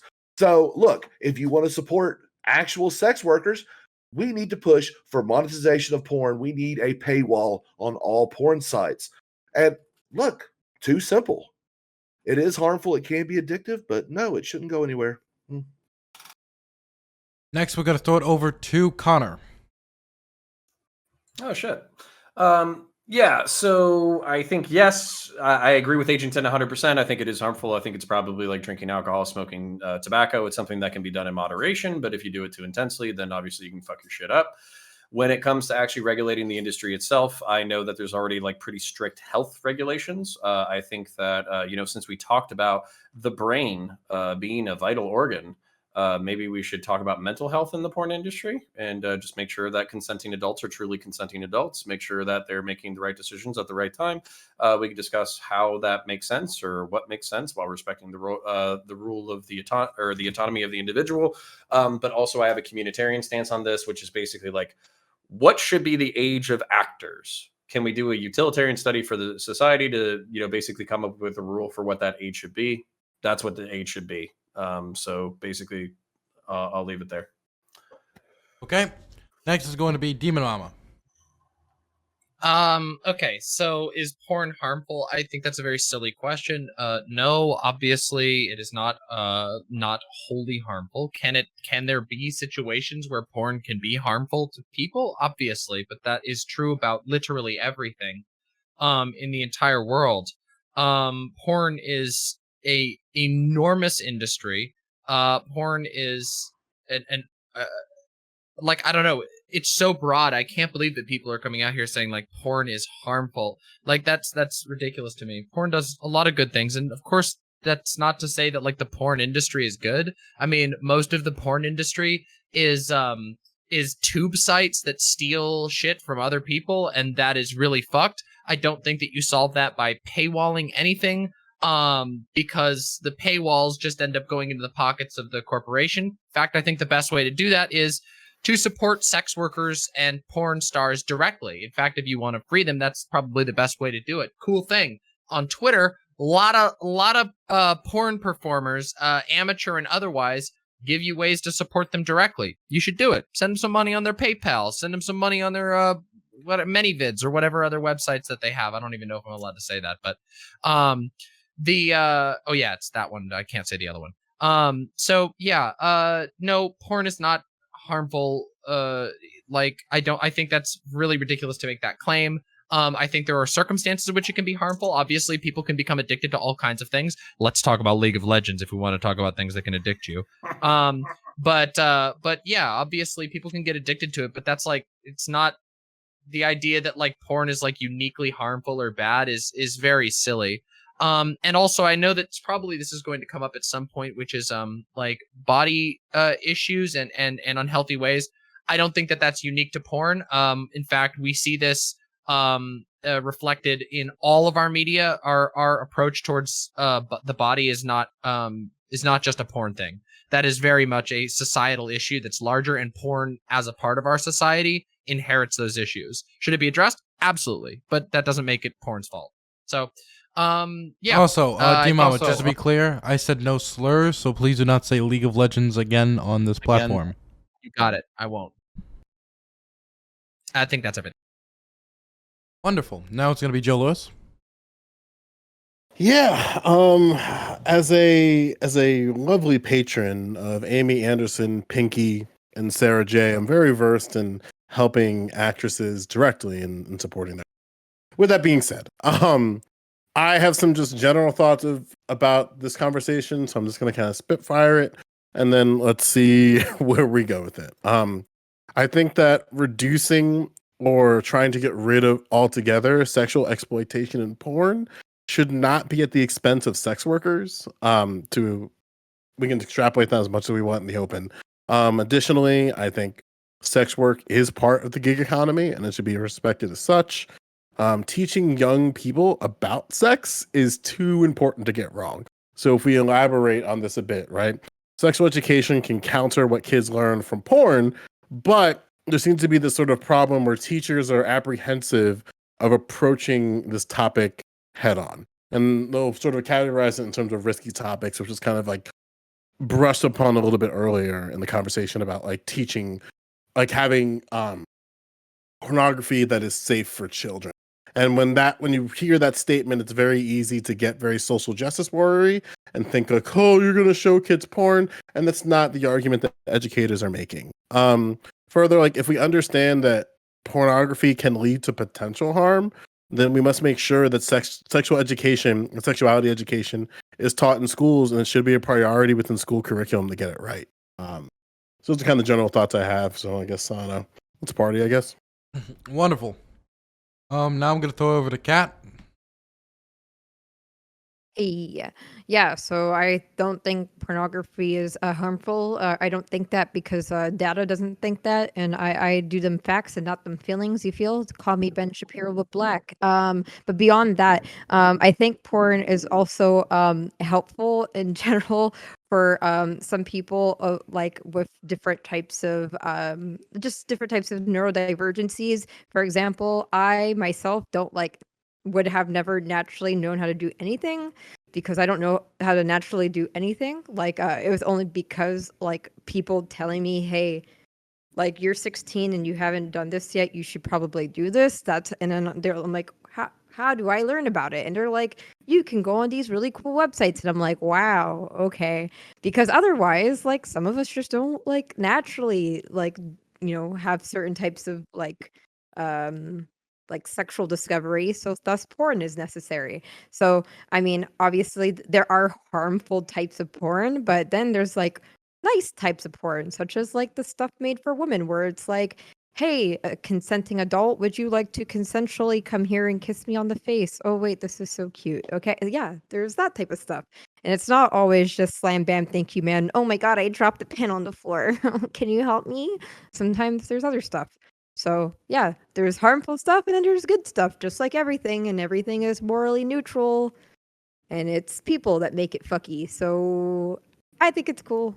And if you don't like it, you're just conservative. Bye. Okay, now we're going to throw it over to Maddie. Thanks, Ben Shapiro. So, that fucking killed me. So, yeah, porn's great. There's all different types of porn. There's porn for all the different things that you like, but it's only good when it's being done, obviously, by consenting adults and people who aren't being exploited. This is why I am a big supporter of unionization efforts by sex workers. So, unionizing in order to protect their interests, in order to prevent exploitation. And when it comes to porn addiction, I actually have a very close friend who struggled with porn addiction. But in that case, it wasn't because of the porn. It was because this person is an addict. They've been addicted to other things, and porn just happened to fill that space of a compulsive behavior and subsequent shame spiral. And I think blaming porn in those instances maybe isn't the correct approach. And by just simply severely limiting porn, hi Hans, I don't know that would do much to help people who struggle with that addiction. So I'm all in favor of making sure that porn isn't viewed by minors. Minors aren't being involved with it, preventing exploitation. I think a great way to prevent that kind of exploitation is by encouraging sex workers to unionize.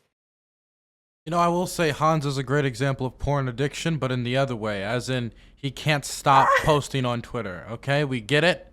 You can do a push-up. Kevin.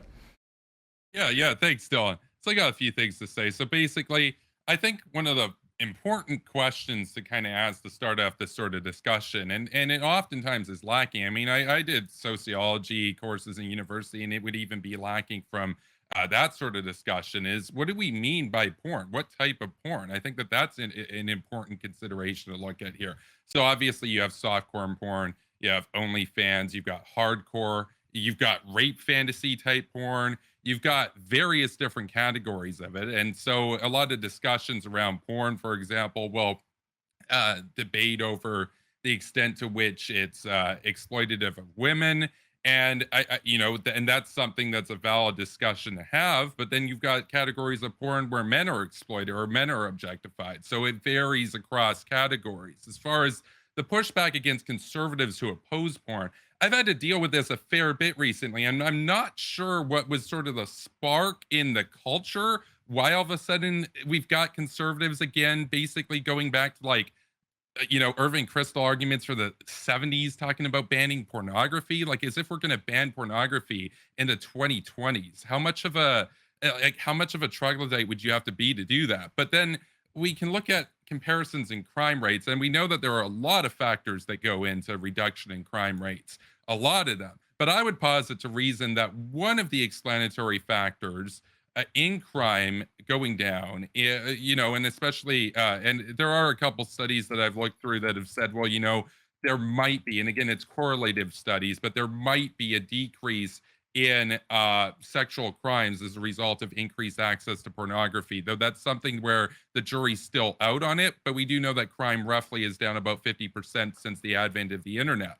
As far as is it toxic? Well, some of it is and some of it isn't, and it depends on what we classify as toxic. But again, it's similar in that sense. It's almost analogous to the conversation that we had about gamer toxicity, where it really depends. It varies by category of game, it varies by specific outlet, it varies by corporation, etc. Some porn studios can be incredibly toxic, and others not so much. And of course, you have independent actors there as well. And additionally, I think an interesting concept to bring up here, just before we get into the general discussion, is that in contrast to a lot of the people that would sort of cast the aspersion that, well, it's necessarily disempowering, a lot of pornography can actually be empowering. I mean, it's the sort of thing that can it be addictive to some? Absolutely. It just like literally any substance can be, right?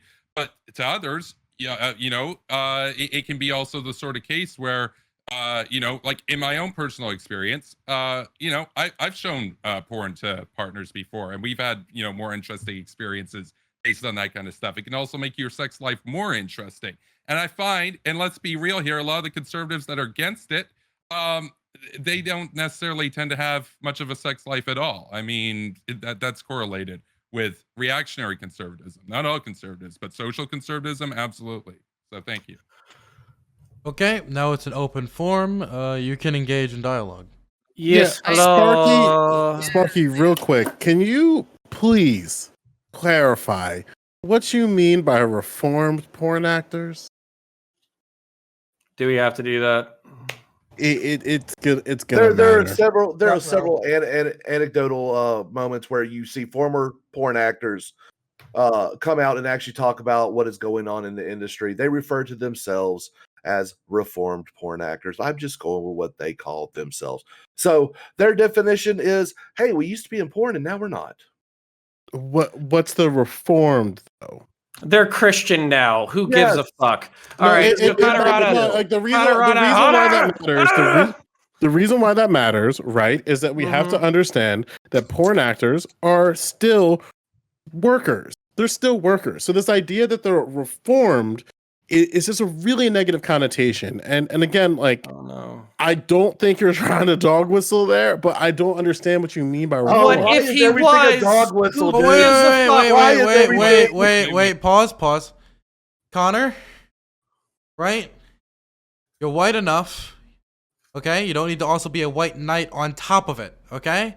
Listen, I understand. I'm trying to defend the honor of my beloved, pornographic lover, Aircraft Sparky. Right. I think Aircraft can speak for himself, or his devil puppet can speak on behalf of him. Who knows? Lucy is his name. Hi, Lucy. But no. Look, it's very simple. There are people who have left the porn industry who have basically become saved, born again, and they consider themselves to be reformed porn actresses and actors. And look, they talk about what has gone on in the industry. Like I said, look, what do you mean by born again? Who gives a fuck? My God, do you not know? I don't understand your language. I just don't understand your language here. You don't. When you're Christian, when you decide to convert Okay, so to this is Christianity, are you trying to say this is the religious right into your heart, you become what is called born again. Okay, so you're saying that. God, so that is just like so the common definition. okay, man. just so that I'm understanding this, you're trying to say that individuals go into the industry and then they expose the potential problems within the industry. Is that what you're trying to say? That's pretty much what I said. Okay, can you describe a situation of somebody who is sort of individual who's speaking out towards the atrocities from the porn industry? Mia Khalifa, who gives a fuck? Come on. I mean, she actually has. She's Yeah, talking she about has. how- Yeah, There's Mia several- Khalifa There's has. been several. There's been several. Like, such as. My God, I don't memorize porn, people. Well, can you at least tell the situations that happened there? Dude, Joe Lewis, you can fucking Google the goddamn situations. Are you But fucking kidding I'm me not right gonna now? let a dumb fuck just say dumb shit. Like, Oh, well, there's okay, many so, all right, examples so of I'll people jump in. saying Okay, things. so I'll and jump then when in I right ask, now. like, what are you Okay, so talking I'll jump about? in They right now. can't So I'll jump quantify in. it. So I'll jump in right now. Okay, so basically, we've had plenty of pornographic actors and actresses even go on to sex positive All right, fucking that's feminist fucking shows. TOS. That's No, fucking no, TOS. okay. What the fuck is that? Like, come on. Okay. What the fuck did I say? Okay. So we're here to Sex talk about positive the YouTube porn shows. industry, not watch puppets master. So let's That's pretty much. you know the what? show I is. think we're gonna pull off of this, and I'm just gonna throw it to Demon Mama because what are you, Connor? Why are you looking so shocked? I just don't want to engage on that anymore.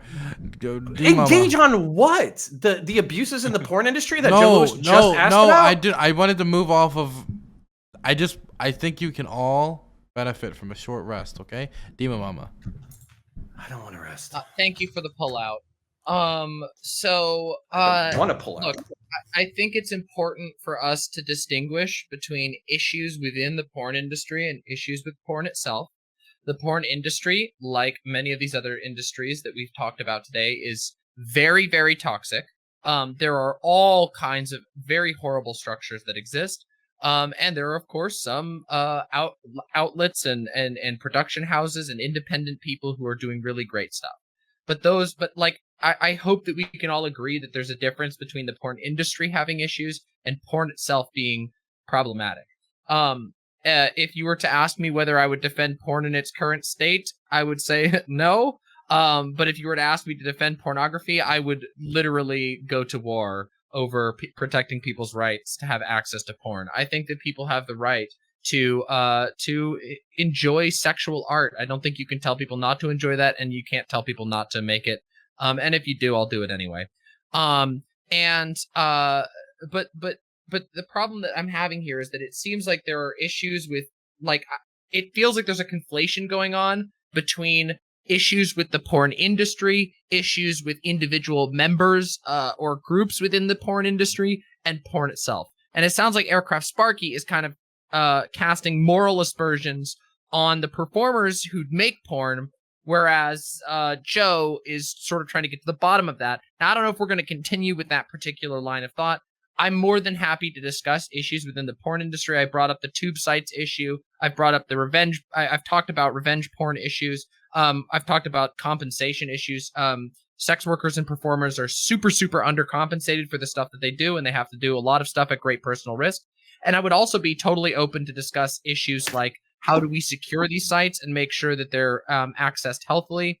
And I'm also willing to discuss what sort of things should be allowed to be depicted in porn. But I feel like I don't know which one of those things people want to talk about. And it feels like right now we're mostly fixating on whether some people on the panel actually believe that porn itself is a moral wrong. So can I ask that question of people on the panel? Is it a moral wrong that you're having an issue with? Okay, so there's people raising your hands.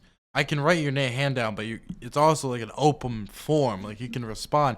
But I guess since that's not happening, I'll throw it to Connor. And Aircraft, if the puppet is raising his hand, you will have to respond using the puppet. I just want you to know that. I'm okay with that. Okay, Connor, then Kevin. Okay, all right. Moral? Is it moral or immoral? Okay, I just want to hit Katarana with this real quick. Okay, for every positive study that you have, there are negative studies. Literally, just Googling top 5 results were literally from impartial sources that were basically saying that for every positive study, there's a negative study. We can't make sense of the data. There's too much noise. Okay. So I don't want people just out here saying that porn is universally good. It's just like marijuana. It'll cure your cancer. it'll fucking make you Superman. You can fly after you use CBD. No, that's not the case. Okay. But the So, difference is that like I'm not scientifically illiterate, so like when I'm reading the studies, like I'm not just like pinpointing for things that make my like Okay, then belief you and I go. can have a really deeply interesting scientific based study about porn and the negative studies versus the positive studies and why jerking off until you're fucking blind is actually awesome. Okay. So, I'll do it. Let's do it right all now. right. So basically, Joe Lewis, the reason why I interrupted multiple times and I was kind of being a dick about it is because, yes, I understand this is twitch.tv. And I understand that you guys are not used to, like, I don't know, conservatives or sex negative people being in these spaces, but they fucking exist. Yeah, I was Literally, a sex you negative share like person, 30. Connor. I was a So sex you negative share person 40. for So 25 do we have years. to walk down? Okay, so do we have to walk down like a fucking? I walk down this 50-point rhetoric logical because fucking here's rhetoric? what happens, right? So Mhm. righties will do this thing where they say, yeah, we should totally give protections to porn workers and sex workers. It's a totally just thing to do. But but we also have to talk about these reformed sex workers who are in these spaces who are talking about the dangers within the industry. Then I ask, as somebody who is in these spaces and hear this fucking rhetoric in my own family, what do you mean by reformed sex workers? And it's always this sort of connection to God and that God is a justifiable thing. And they use that as a backdoor to justify the instruction of religion and Christianity in public schools. And they use that as an argument as the way, instead of doing sex education, you need more education about religion in schools. That's why I pushed back so hard, because that's a rhetoric that I have to fight for my family every day. Okay, I would Like- rather you just walk me down that shit and then instead of trying to lead fucking Sparky down it. And I will actually answer Demon Mama's question by responding to what you just said. Okay? So Sure. Demon Mama asked us, do we think that pornography is immoral or morally neutral or something like that? So the immorality that immorality, by the way, is just good or bad. Okay, it's literally the study of good or bad. Okay, everybody has different definitions for what's good and bad. Morality, blah blah. It's very boring. It's very philosophical. Okay, I think the strongest arguments that your conservative family, without even really making it, really making these arguments, is that sex is one of the most powerful things that we have as human beings. Killing and sex are the only two things that we're obsessed with, and probably the reason why sex feels so fucking good and the reason why it's such a cornerstone of human life is because it's procreative. Now, can you have sex without procreation? Of course. Yes. Can you just have fun, sexy times and all that kind of shit? Sure. But a hyper focus on only pleasure and a hyper focus on only the exploration of non-procreative sex is basically hedonism. And there's a whole bunch of potential negative side effects to a hedonistic lifestyle that needs to be explored and explained. And there's a lot of caveats that the moral foundations of our society that are rooted in Christianity and, you know, the Judeo-Christian fucking gobbledygook or whatever, that basically talks about how to structure a family, how to structure a society, how to have children, how those children should be productive in the future, and basically how to keep society going in a forward thing. So the fear from a religious-based perspective is that if everybody starts being fucking coomers, if everybody tries to be fucking Hasanabi, then society is going to collapse within a generation. So that's the fear. So I'll leave it there for you to another fear. Implying that porn only exists for solo consumption, by the way, too, which is also crazy. But I mean, you could be like my brother. You could Wait. Kevin was next. I want to hear Kevin speak. Okay, yeah, thanks, Dylan. I'll say this. We're having a conversation right now, you know, as Dima Mama asked, and it's a good question, you know, who here thinks that pornography is immoral? That's a great question to ask. But, you know, I think that this should really be flipped, as we'll talk about, you know, when we're talking about immorality, there are a few studies that have been done that looked at the negative ramifications of pornography, and they were self-reporting, and they found that those that felt that porn was something to be ashamed of but consumed it felt worse. They had lower self-esteem. They had negative, you could say they had negative repercussions or negative mental health as a result of porn consumption. But a huge problem there is that, well, they were brought up in a culture where they were supposed to feel shame over their very own sexuality. And that, of course, was inculcated from religion. And I'll say this, I'm not going to get into a big theological thing or anything. We shouldn't be asking, is porn harmful and is porn immoral? We should rather be asking, is religion harmful and is religion immoral? And I would argue yes to both of them. But thank you. You and I are going to do that a Anti-theism or different day. GTFO. Well, Anti-theism or GTFO. another argument that one of my relatives has is that porn is immoral because it advocates for the mixing of bloodlines. That's his What? argument. That's his argument.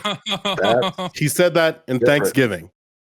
And that why he doesn't watch porn, he doesn't want his kids to watch porn. Hey, wait, that's racial why shit? that's why Yeah. I'm here. I'm Yeah, That's literally his take. like, That's so like scalding hot. Paterana's Another- like, now you see. another take that exists in my family is that porn is illogical because it advocates for promiscuosity. So you ought to not watch porn because you ought not to participate in an activity because it's a disgrace against God. Furthermore, if you go forth from that path, you are not only disgracing your family, you're also disgracing Jesus Christ, and then it goes down these religiosity passes. So I have the eugenicist bloodline route in my family. I have the sanctity of family in my family, and I also have the all the in between. So like the reason why I push back on language so hard is because I've heard all of it. And like you can put a puppet to hide in your dumbass take, but it concerns me when these like right-wing social justice warriors say something is like wrong, well, this is wrong, we shouldn't do this, or even I should support this. But when you get into the nitty-gritty of going like said anything was wrong. okay, that's cool. That's cool, man. Like you can Oh man. you're a grown ass man with a puppet. Oh like man. my dude, you got Wait, fucking rib. why are we It's your life. shaming? Why are we shaming So- right now? Wait, Joe. I'm very interested in hearing the puppet. No, bring the fucking puppet back. I didn't say the No, puppet no, could leave. no. Joe Lewis is No, has but shamed I'm me. making a federal now executive order. Yeah, fuck the military, puppet my dude. is now a member So- of the panel, and I want to hear what the puppet has to say. It was speaking up. I want to hear it. It has not had a lot of time to talk. It's going by panel rules. What's the puppet have to say? It's very simple. No one's claimed that porn was immoral. In fact, Sparky actually defended porn and just said there needed to be a paywall where children couldn't watch it. Of course, Joe Lewis is like, oh, well, religion is the problem. No, that is not the problem. What the problem is immoral individuals trying to push sexuality on young children. And porn doesn't actually target children. But there are people who will sit there and try to go, yes, we need children to watch porn. Hell, we had a kind of a prominent little journalist actually talking about that yesterday. It is the normalization. This is the disgusting thing. Look, when it comes down to is porn moral or immoral, that's a decision that needs to be, figured out within the family. The family determines what they consider to be moral and immoral. Like I had no problem with like general sex education in the classroom, but I don't think that any type of morality should be taught in the classroom whatsoever. That is actually for the family to figure out. And I know, Joe, you're gonna probably say it's racist because not everyone has, parents or something or Jesus Christ. What the fuck was that? Well, because when I mentioned parental responsibilities on a Sunday panel, what the fuck was that? No, talk to me in the now. What the fuck was that? So what the fuck was that? You're talking about how you simp out for these porn stars, and I'm like, cool. I support sex workers, yes. Yeah, there's nothing wrong with that. I don't care about that. Then why'd you fucking racialize it so hard? For no fucking reason. Racializing shit. Why is everything race with you? Are you that Jesus simple-minded? Christ, Okay. my dude. Just shut the fuck up. Okay, so Don't ever address me again on this panel. Fuck you, asshole. Okay. So first, I want to say that puppet's gonna challenge for the championship. I'm a big fan of the puppet. And I'm going to raise your hand if you want to talk, because a lot of people. I mean, haven't I'll talked in a while. respond to that very generally, right? Like, Okay, so. well, I just asked for people Sure. to raise hands, though. Yeah. I mean, I will say what's directed at you, so you're gonna go, but I want to figure out the order after. So I'm gonna go Cat, Demon Mama. Maddie hasn't said anything like at all, so then Maddie I think makes sense. I'm leaving the boys out. This is a girls' club. Agent hasn't said anything in a while. Kevin Connor. Okay, so I just I never understand why there's this like this thing that like right wingers like to do when we're like, what about the kids? Like the question itself doesn't really inherently like relate to kids at all. Like since kids weren't included, we can usually just assume that they're not.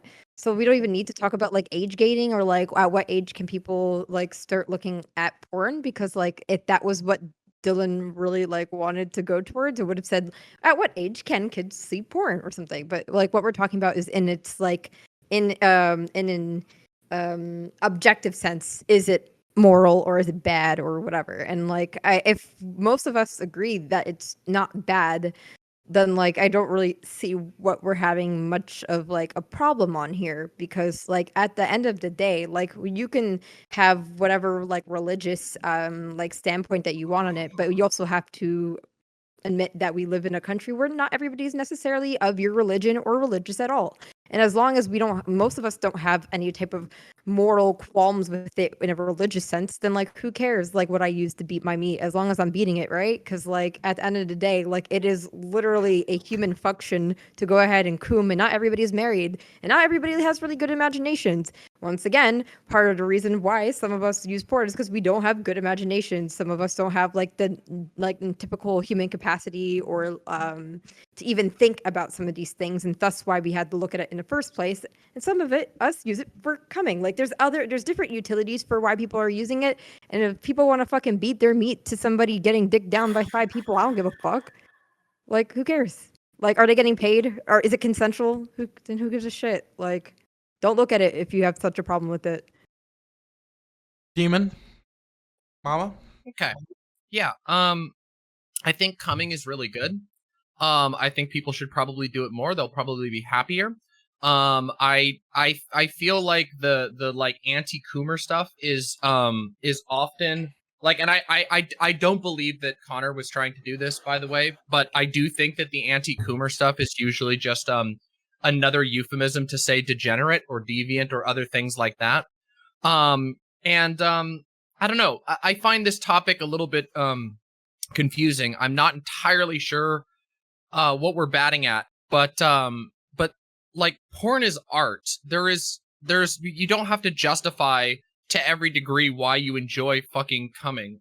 People enjoy that shit, and they should, and we should let each other make stuff and share it. If people have a problem with porn where they get addicted to it, yeah, we should provide solutions for them just like anybody else. With regard to the question about like kids on porn sites, I hate to tell you this, but fucking kids are all the fuck over the internet. And it needs to be parents. They can't really push this off onto the government. You have the easiest way to prevent kids from getting into porn stuff, and you also have the most power to actually just be like, hey, kids, this is a thing that exists. Be careful, be healthy, don't get too far into it, don't lose yourself in it. Bam. And then of course, like I said, porn is art. And if you don't believe me on that, if you don't believe me that porn is art, that like not just that the performance itself is art, do me a favor, go read The Invitation by Incase and come back and let me know. I'm telling you, that shit'll change your life forever. So yeah, enjoy it, and people should come more. Porn is great. The industry has huge issues, just like most industries under capitalism. And people who hyper moralize around porn are usually doing so based on this like strange a great example of this is somebody like John Doyle, who is a I don't even think it's fair to call him a crypto fascist. He's just a fascist. And he regularly implies, he did a whole like 3-hour video documentary about porn being bad, and he regularly implies that society is being shaped by someone through porn. And if you know anything about anti-Semitic tropes, something that Nazis often do is they say that Jewish people are producing porn to encourage race mixing, which is something that Joe actually talked on. That is a common anti-Semitic trope. And you see this being rehashed by all kinds of conservatives who you wouldn't necessarily consider Nazis, but who nonetheless adopt the same rhetoric and the same structure of argument. So I think we should be very critical of that sort of thing. Okay. Yeah. One moment. Before I go back down the list, I just want to take a moment to say, hey, everybody in chat, Putting together these roundtables was pretty difficult. Obviously, getting 3 last-second replacements was not easy, and it takes time to put the show together. And we are pretty behind for this month when it comes to subs and donos, and appreciate any support you guys could throw towards the Dylan Burns TV brand.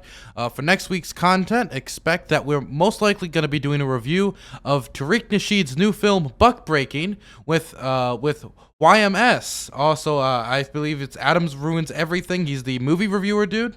We should be doing a review with him, which would be pretty dope. We'll also be watching some Jerry Springer episodes with Loner Box and doing a lot of other fun content. We might also be interviewing some local political activists, somebody on the local Prince George's County School Board, and somebody running for Annapolis Ward 3. I would appreciate any support you could throw towards the channel as we continue to develop our content. We will also be having next week, Hippy Dippy, one of the topics would be, should we preserve the nuclear family? So be sure to tune in for next week as we have some interesting topics come our way. Now, I wanted to go back to the list, and we're going to start with Maddie. Yeah, I think so. This is a bit of a callback to what Joe Lewis was talking about earlier, how the sort of problematic nature of using a word like reform, even if that is something that some former porn actresses refer to themselves with. Like, the issue is that, and this kind of also goes back to, I think it like the. Okay, one moment. I'm in trouble. I said, Adam Ruins Everything. That's the wrong Adam. I meant Your Movie Sucks. That Adam. That's the wrong Adam. Okay. That's gonna get me in some trouble. But he deserves it because he cut his ponytail. So continue, Maddie. We can just edit that part out when you post this to We'll YouTube, edit and it. it'll Geek, be edit fine. this. You didn't edit it, did you? Yeah. Damn you. But yeah, so I want to sort of talk about why language matters. And we talked a little bit about this when referring to Simone Biles, and while saying something like choked is problematic. Similarly, referring to former porn actresses as reformed, or saying that she's a reformed whatever, that's problematic because it furthers the stigmatization of sex workers and seeing it as like being in the porn industry must be inherently bad. If people who have since departed that industry can be referred to as reformed, that is problematic, and it furthers that notion. So that's the way they identify those. Shouldn't that be? Say, I'm not done. I believe it's so weird. Thought I wasn't done, but this is why, like, even if they refer to themselves as that, I'm not going to tell them to refer themselves differently. But when we are discussing this in a forum like we are right now, be mindful of how you word these things, because that matters. You have that kind of influence. And again, I think one of the best ways that we can ensure that sex workers are protected, that their rights aren't being violated, and that we can also make sure that they are doing whatever work they're doing willingly and of their own volition, is by pushing for unionization. So that's how I feel. And no more puppets, please. I love the puppets. I unironically love the puppets. I'm gonna see it in my The neck most leverage forever. Aircraft Sparky has in any negotiation with me is just saying, I will bring the puppet. We're going to throw it to Agent now. Yeah, so a few things, Sparky. One of them, imagine him singing Gold Digger in the puppet voice. 2, I really think he was going somewhere good before he said, reformed. I think he was talking about critiques of the porn industry and what they do to the girls, which, it's some pretty bad shit. Like, I'm in favor unionizing sex workers, especially in the porn industry. Demon Mama said they were as well, and I'm sure others on the panel is extremely in favor of that. We want to talk about exploitation of like 18-year-olds specifically, or extremely young women. That would be also a great topic. I don't think we need to die on this hill specifically, but I feel like there's a lot more agreement that we can branch onto like actual talk instead of just trying to like get hung up on a single word here. Yeah, as an example, right? There's a handful of porn stars that found Christ, but they wouldn't self-describe themselves as reformed. That's language that people within articles use to talk about these individuals. There is a problem, however, with this sort of dump culture that exists within the industry, where you'll have an individual who goes into the industry. They'll maybe do like the span of an actor is or actress, I should say, to be more specific, is around 3 to 4 months. And in that span, they have very little say of what type of content they're able to do for themselves because they're strapped to these very restrictive contracts. This is something that happened to Lisa Ann. This is something that happened to Mia Khalifa. This is something that happened to a vast variety of porn stars in the 2000s and even and now still happening. And then we saw a reaction to that, right? Where porn stars just took their content and did it themselves, right? So like Pinky was one of the first to do that, where she's like, fuck this, I'm going to just monetize my own shit because no one's going to like AVN isn't going to hire me. Vivid isn't going to hire me. So I'm just going to do my own content. And then that created a stream of individuals who were doing this for themselves. The problem is they're just taking this and shifting it somewhere else. So instead of having AVN and Vivid dictating what you do in terms of content, you just have OnlyFans doing. So then it's like, okay, there's like, and if we understand that OnlyFans is another sort of pseudo monopoly and that they're not really making as much money and there's not really any protections that exist within OnlyFans, there's problems within that. And that's one of my many concerns when it comes to protections for porn actors broadly. I do think, however, there's something to say about industry, like companies having individuals participate in openly hateful, objectifying content. As an example, there are plenty Black actresses who argue that certain industries made them like have sex with people in Confederate gear and stuff like that and don the Confederate flag. And that was just something that were allowed. Mia Khalifa being in hijab and that's just being the thing. And that's not her choice. That's the company's choice of making her do that. And that's something that I don't think it's okay. I don't think companies should have the ability to tell these actors, like, you must do this thing that might potentially cause you harm internationally, or even just cause you personal harm. And that's just something that they just continually do. So when I think of actresses and actors that outcry in these type of things, that's what I think about. I don't think about porn actors and actresses going to Christ. I'm thinking about the ones that don't have protections and get abused by the system and shat out every 3 to 6 months. Yeah, I mean, I think there's a huge labor problem that can be discussed in the porn industry. It's especially bad because of the level of coercion and the fact that a lot of people turn to porn because it sells, you know? So you need the money, you have the work, and people can put you in a position. This is something that we have, again, this is an issue that's shared across multiple industries, but it is particularly bad in porn. And I think it's something that we should take seriously. Porn is another one of those industries that suffers from the same thing that I brought up earlier about video games, and also something that we brought up about film. Somebody brought up in the last conversation about film, which is that our society kind of treats it as something frivolous, like, oh, movies are fun. That means the industry that makes the movies, you know, should be considered like fun or frivolous, but it's not. And these are how these things are made is sometimes dangerous and needs to have protections. I think that if we took things like that more seriously, if we saw people who work in these industries who produce this stuff with a little more respect, and we took, you know, as a society, we can do it as individuals. Again, I always advocate for people to support porn, you know, porn performers and sex workers directly. Like, that's an awesome way, you know, to do things. That's super great. If you can go to their Patreon, if you can go whatever, is super awesome.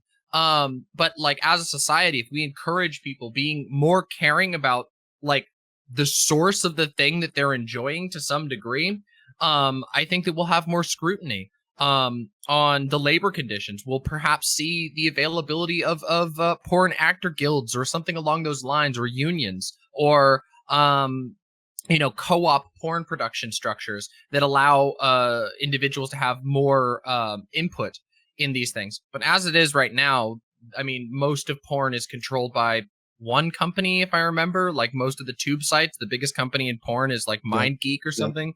And the way that they do it is they wait for you know, they wait for people to upload stolen stuff to their site, and then, you know, hey, if nobody reports it, it just stays up there, making them money. So people might actually put a lot of money and put themselves on the line to make a piece of art that's really wonderful, you know, or whatever, or something that's just kind of tacky and cheap, but it doesn't matter. They're getting, you know, exploited. I think we need to address exploitation on a level that's not just like, there's this. I'm sorry to be if I'm a little rambly on this, but it's something that frustrates me, which is that and Joe has touched on this a little bit, which is that there's this like bait and switch that's done where you say, hey, the porn industry is super exploitative, and then like all of these religious righties who want you to never have sex and lock your dick in a chastity cage for the rest of your life will sort of pop out of the woodwork and go, yeah, porn is exploitative. And you go, no, wait, the porn industry is exploitative. Porn itself is neither necessarily exploitative or non-exploitative. It's a type of thing that you can make. And I think that we need to be careful about what we're talking about. The labor conditions in the porn industry and in sex work are ridiculously exploitative, but that requires us tackling exploitation as a concept, not like, you know, whether God wants you to jerk your dick or not. And I do think that, again, I think it's something we need to, as a society and as, you know, advocates here, talk about that and recognize that, like, hey, porn may not be exploitative, but the industry can be. The industry can be exploitative, but porn itself might not be. Would you say that the entire, or for the most part, your entertainment industries would be considered exploitative or exploitive? Yeah, disgustingly so. Absolutely. I have, you know, I went to school for film. I ended up working in streaming, and you know, and I love video games. Yeah, those industries are very, very exploitative. And they get away with yeah, it's super common, but they get it. But it's really, it can have really bad, have like atrocious outcomes, and the exploitation is particularly bad in entertainment industries. Once again, because there's this idea that like art or entertainment is not essential to our society, even though it is. Even though we all surround ourselves with media at all hours of every day, whether we're listening to stuff on our headphones or on the radio on the bus or looking at pictures outside or paintings or whatever. We're constantly consuming. Art is hugely important for the maintenance of the human psyche. And yet we still treat it with this thing like, oh, it's a dream job to go get to work at a company like Blizzard, or oh, it's a dream job to get to be the social media manager for Pornhub. Okay, maybe, but it's still really exploitative. And you can't let companies get away with this idea that like, oh, well, this is an entertainment industry, you know? Like, you can't let them get away with that as an excuse to further exploit people and to not give people the rights that they deserve as workers. So do you believe that it is the nature of the entertainment industry itself that is exploitive, or do you think that it is just a few bad actors? Oh, no, I think it's the nature of capitalism. If we want to go that far where exploitation comes from, we can break this right open to the capitalism discussion. The way that we structure labor in our society as a whole pervades every industry, but it becomes readily apparent in entertainment industries, specifically because there is like a two-facedness. On one hand, we recognize that entertainment and games are the products themselves, perhaps a little bit frivolous, maybe a tiny bit, you know. A DVD of like Paw Patrol seems kind of unimportant in comparison to somebody's life-saving medication, obviously. But the people who make that shit and the people who do consume that shit are people. They're humans. And we have to think about that and recognize that. And I think that without analyzing labor, without analyzing exploitation as a whole, it's very hard for us to confront this. I think that what some people like to do is, instead of recognizing that we have some seriously fucked up structures as to how we determine who gets what when something is made, that instead people will pivot to things like, oh, well, no, it's the porn that's the problem. Let's get rid of the porn. Let's clamp down on the porn. Well, it's like, no, actually, the problem is that there's a huge population in the United States that needs money to survive, and everybody's got to do different things. And some people end up doing entertainment things, but they still need to pay their food.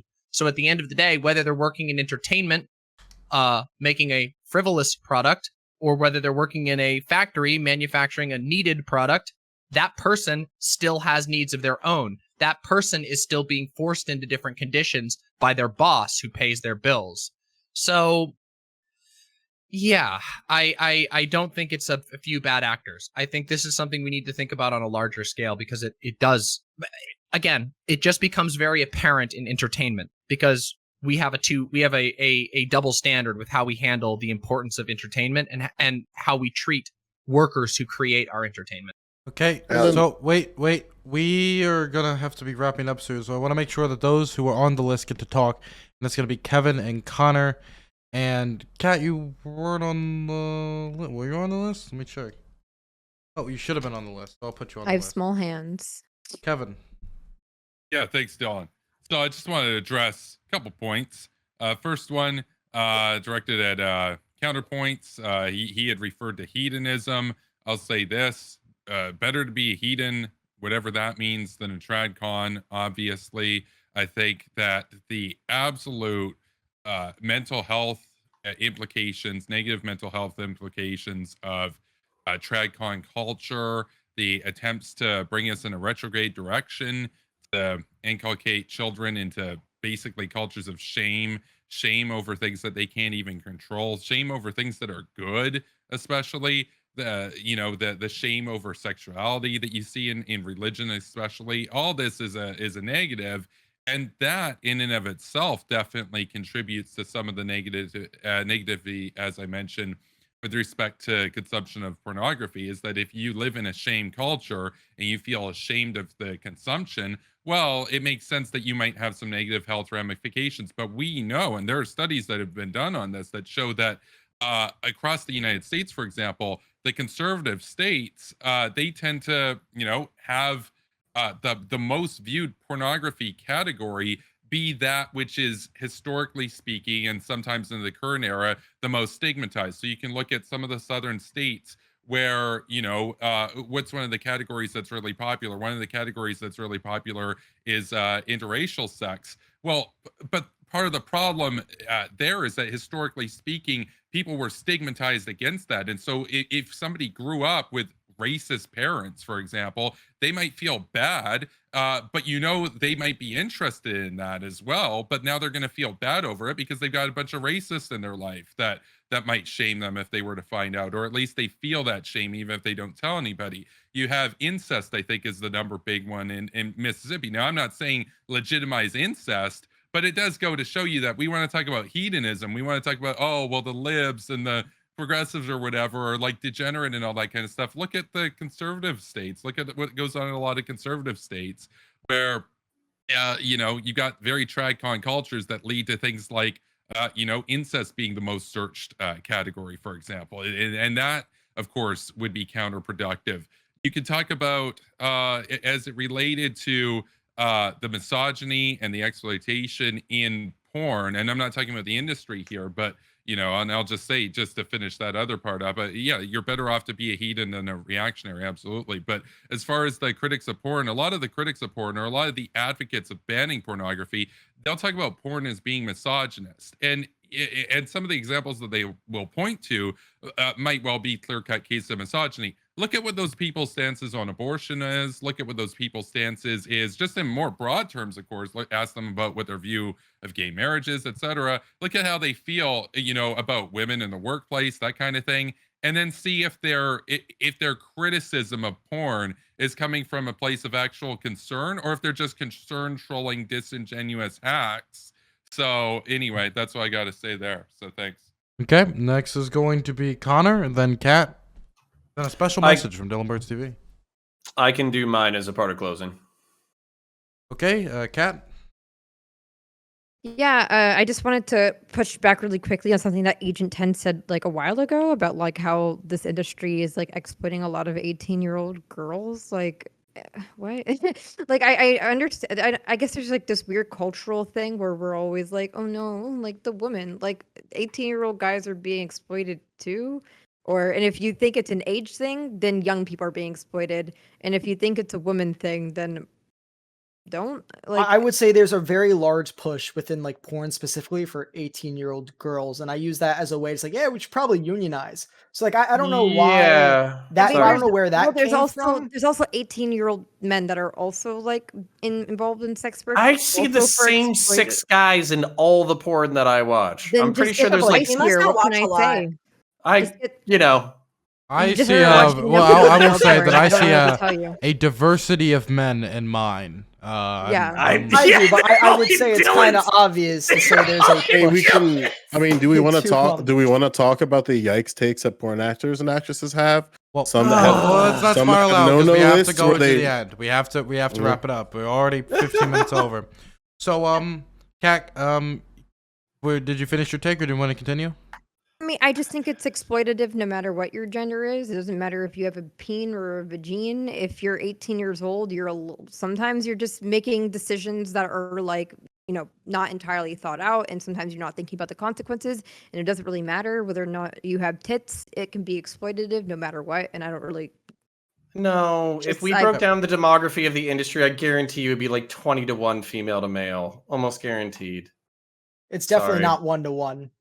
Yeah. That's Also, nice. we agree Doesn't on this. stop the We men agree from on this. being I don't know why exploited. you're trying to make it like a pissing competition. It's like, it's equal. It's got to be a 50-50 ratio. It's like, no, I'll it's kinda piss obvious until the here. day I die. All right. Hopefully not on video. Okay, so now we're going to wrap up the show, but quickly, I just wanted to give a message to everybody at home. So recently, I had a phone call with my father, who was basically telling me about certain skepticisms he had about vaccinations and vaccines, and about whether people should get vaccines. The thing is, he has lung cancer. He is in the highest risk group possible when it comes to COVID and the effects it can have on people. If he got COVID, he would just die. And for me to hear that from him was very scary, to be quite honest. Thankfully, I was able to talk him away from these positions and explain to him, yes, there are people who catch COVID after getting vaccines, but it drastically reduces outcome. I had that conversation. So I just wanted to say that if you have the chance, please talk to your elder and most vulnerable populations about the importance of getting this vaccination in your family, the people that you love and the people you believe love you. Because you know what, you might get frustrated, but it'll be a lot more frustrating to see them hooked up in a hospital. So I just wanted to give that message at the end of today's stream, even though it wasn't part of the topics. So we're going to wrap up today's stream. I'm going to give everybody an outro, starting with Agent 10. Going over to him. Well, thanks, Dylan, for having me on the panel. It was fun for the most part, guys. If anyone wants to find me on Twitch, it's Agent 10. It's Agent_10_ video games, politics, dissecting media stuff, movies, music, TV shows, all that fun stuff. If you want to find me on Twitter, it's Agent10_TTV. It's a lot of fun stuff. I make some jokes. I shitpost with some memes. I create some memes. Even some Dylan stole in the past, so they got to be good. Follow me. False accusations. I'm throwing over to Aircraft. Alrighty, I'm Aircraft Sparky. You can Puppet. find me. The puppet has her own outro. I'm Aircraft Sparky. You can find me on YouTube, youtube.com/Aircraft Sparky, twitch.tv/Aircraft Sparky, and of course you can find me on Twitter. The link should be in the description or at the end or whatever. Danabo will take care of all that. It's a Spark of Innova 1. Is the at deal. I do political commentary, I do animation, I do art, and of course I occasionally do these little discussions. And I guess people get upset with some of the things I say. It's all good. I just want to say, Dylan, I saw that on Twitter about your father, man. I'll put him in my prayers, man. I hope everything works out well for him. Appreciate it. I'm going to throw it over to Counterpoints. Yeah, so I just want to give a shout out to Dylan from a financial standpoint. We all love our buddy Prime, who I'm on his show pretty regularly. We also love our buddy Hans, but Dylan does some of the best content on Twitch.tv, one of the best moderators. So I think that if you have the ability to support him, I would appreciate it if you did. Keep the Dylan Burns TV brand alive and happy and healthy. And then what I would say too is I have an under 30-year-old. He's in his late 20s, family member who caught COVID, is now on life support. I also have a brother-in-law who is not getting vaccinated despite having childhood asthma because of the propaganda that he's consumed. And literally my conservative family is basically yelling at him like, hey, this is a major risk. Get your shit together, get vaccinated. And unfortunately, he's been brainwashed by YouTube people to the point that he's not going to do it. So fuck that. Take care of your people. Yell at them because, like you said, it sucks more to deal with them during serious medical crises rather than having an uncomfortable conversation at dinner. So go ahead and do that. So, yep, if you want to follow me, I'm on Twitter, ConnorPoints, CONORPOINTS, CONORPOINTS. You can also go into YouTube, type in Counterpoints, common spelling. We're about to break 8K, very exciting. Basically, I think I'm going to have to take some of y'all on your hedonistic bullshit and your anti-theism one day, but not today. So thank you very much for coming out, having fun. I appreciate all y'all. Wonderful. Now we're going to throw it over to Demon Mama. Everyone, my name is Demon Mama. You can follow me at the link on the screen right here. But I want to end this by saying, you want to know what you could do? You got some money laying around and you want to get your dick hard or your pussy wet or whatever else you want to get pleasurable. Go fucking give the Dylan Burns support- TV. Oh, okay. Well, Go give that different one. money Oh. to some trans porn stars directly because they would love to have that support. And guess what? You'll be doing two things. One, you'll be supporting someone directly, and two, you'll be taking money out of the pockets of giant abusive exploitative porn companies. Support porn directors, support porn artists directly. You got a weird kink? We all got weird kinks. Pay your fucking artists. Those artists break their backs making that weird shit for you. Fucking pay them. Pay them directly. It's cheaper than you think. Just take the time to do it. I'm serious. You'd make a lot of change in the world. All right. Thanks, everybody. And come on by afterwards. We're going to be doing some Q&A and some other stuff. Okay, we're going to be throwing it over to Joe Lewis. Yeah, twitch.tv/Joe Lewis. The O's is 0. I currently have a fundraiser going to help just raise some funds towards a trip that I'm doing to Loudoun County, Virginia. I have a bunch of content lined up in terms of that county, which has been the center of the culture war around critical race theory and gender affirmation. So I'm going to go see a anti-CRT session with Dr. James Lindsay to see what that looks like in the real life. So yeah, I'm doing that in a couple weeks. So if that's something you want to look out for, check the channel out. We kind of made Loudoun County this little project. If not, you can just see me argue on Twitter with dumbass tankies and reactionary social justice warrior righties at twitter.com/Joe Lewis. Same thing, the O's 0. So glad to be here, and hopefully see you guys soon. Okay. I want to give it over to Katarana. Oh, I'm Katarina. I do leftist politics, but I also happen to be a physicist, and I also am Dylan Burns' babysitter. So if you like Dylan, you'll probably like me because he doesn't seem to hate me. And also, Dylan, don't forget to make up your bed. Okay, bye. This is why I'm gay. I'm going to throw it over to Maddie. Yeah, hi, I'm Maddie Cakes. You can find me on Twitch as MaddieCakes_. You can also find me on Twitter or Instagram as Madsmaru. That's spelled MADSMARU. I really enjoyed this panel today. Nightmarish puppets aside, and porn is great and a good time, and so is masturbation and sex in general. It's a great time. I'm very pro all that. So, knock yourself out. Have a great time. And yeah, thank you. Do your best to not actually pass out while engaging in such conduct. I'm going to throw it over to Kevin Castley. Yeah, thanks, Dylan. So I just want to give a shout out here to Dylan Burns as well. I noticed your channel just passed 30,000 followers on Twitch. That's pretty base. So congrats, Dylan. That's a big accomplishment. So congrats there. Thanks for having me on again. Always great to be here. So basically, as I said in the intro, I run the channel Superpower Broadcasting on YouTube and Twitch. And I do daily premieres over to YouTube, and I do daily live streams to Periscope, Twitch, and YouTube, of course. So make sure you're subscribed so you get daily content. And I mostly talk about foreign policy, international relations, and security issues, but I've been more branching out lately to talk about some economics as well as a lot of social issues. And I'll say this just to kind of close up here. Pornography is based, reaction is cringe, and I'm going to be doing a post show over on Superpower Broadcasting in about half an hour, so you're welcome to tune in for that. And if you'd like to debate me, you can shoot me a DM on Twitter at Kevin Castley, and we'll set up a debate. Thanks, everybody, for watching, and thanks for having me on again. Thank you, everybody, for tuning in.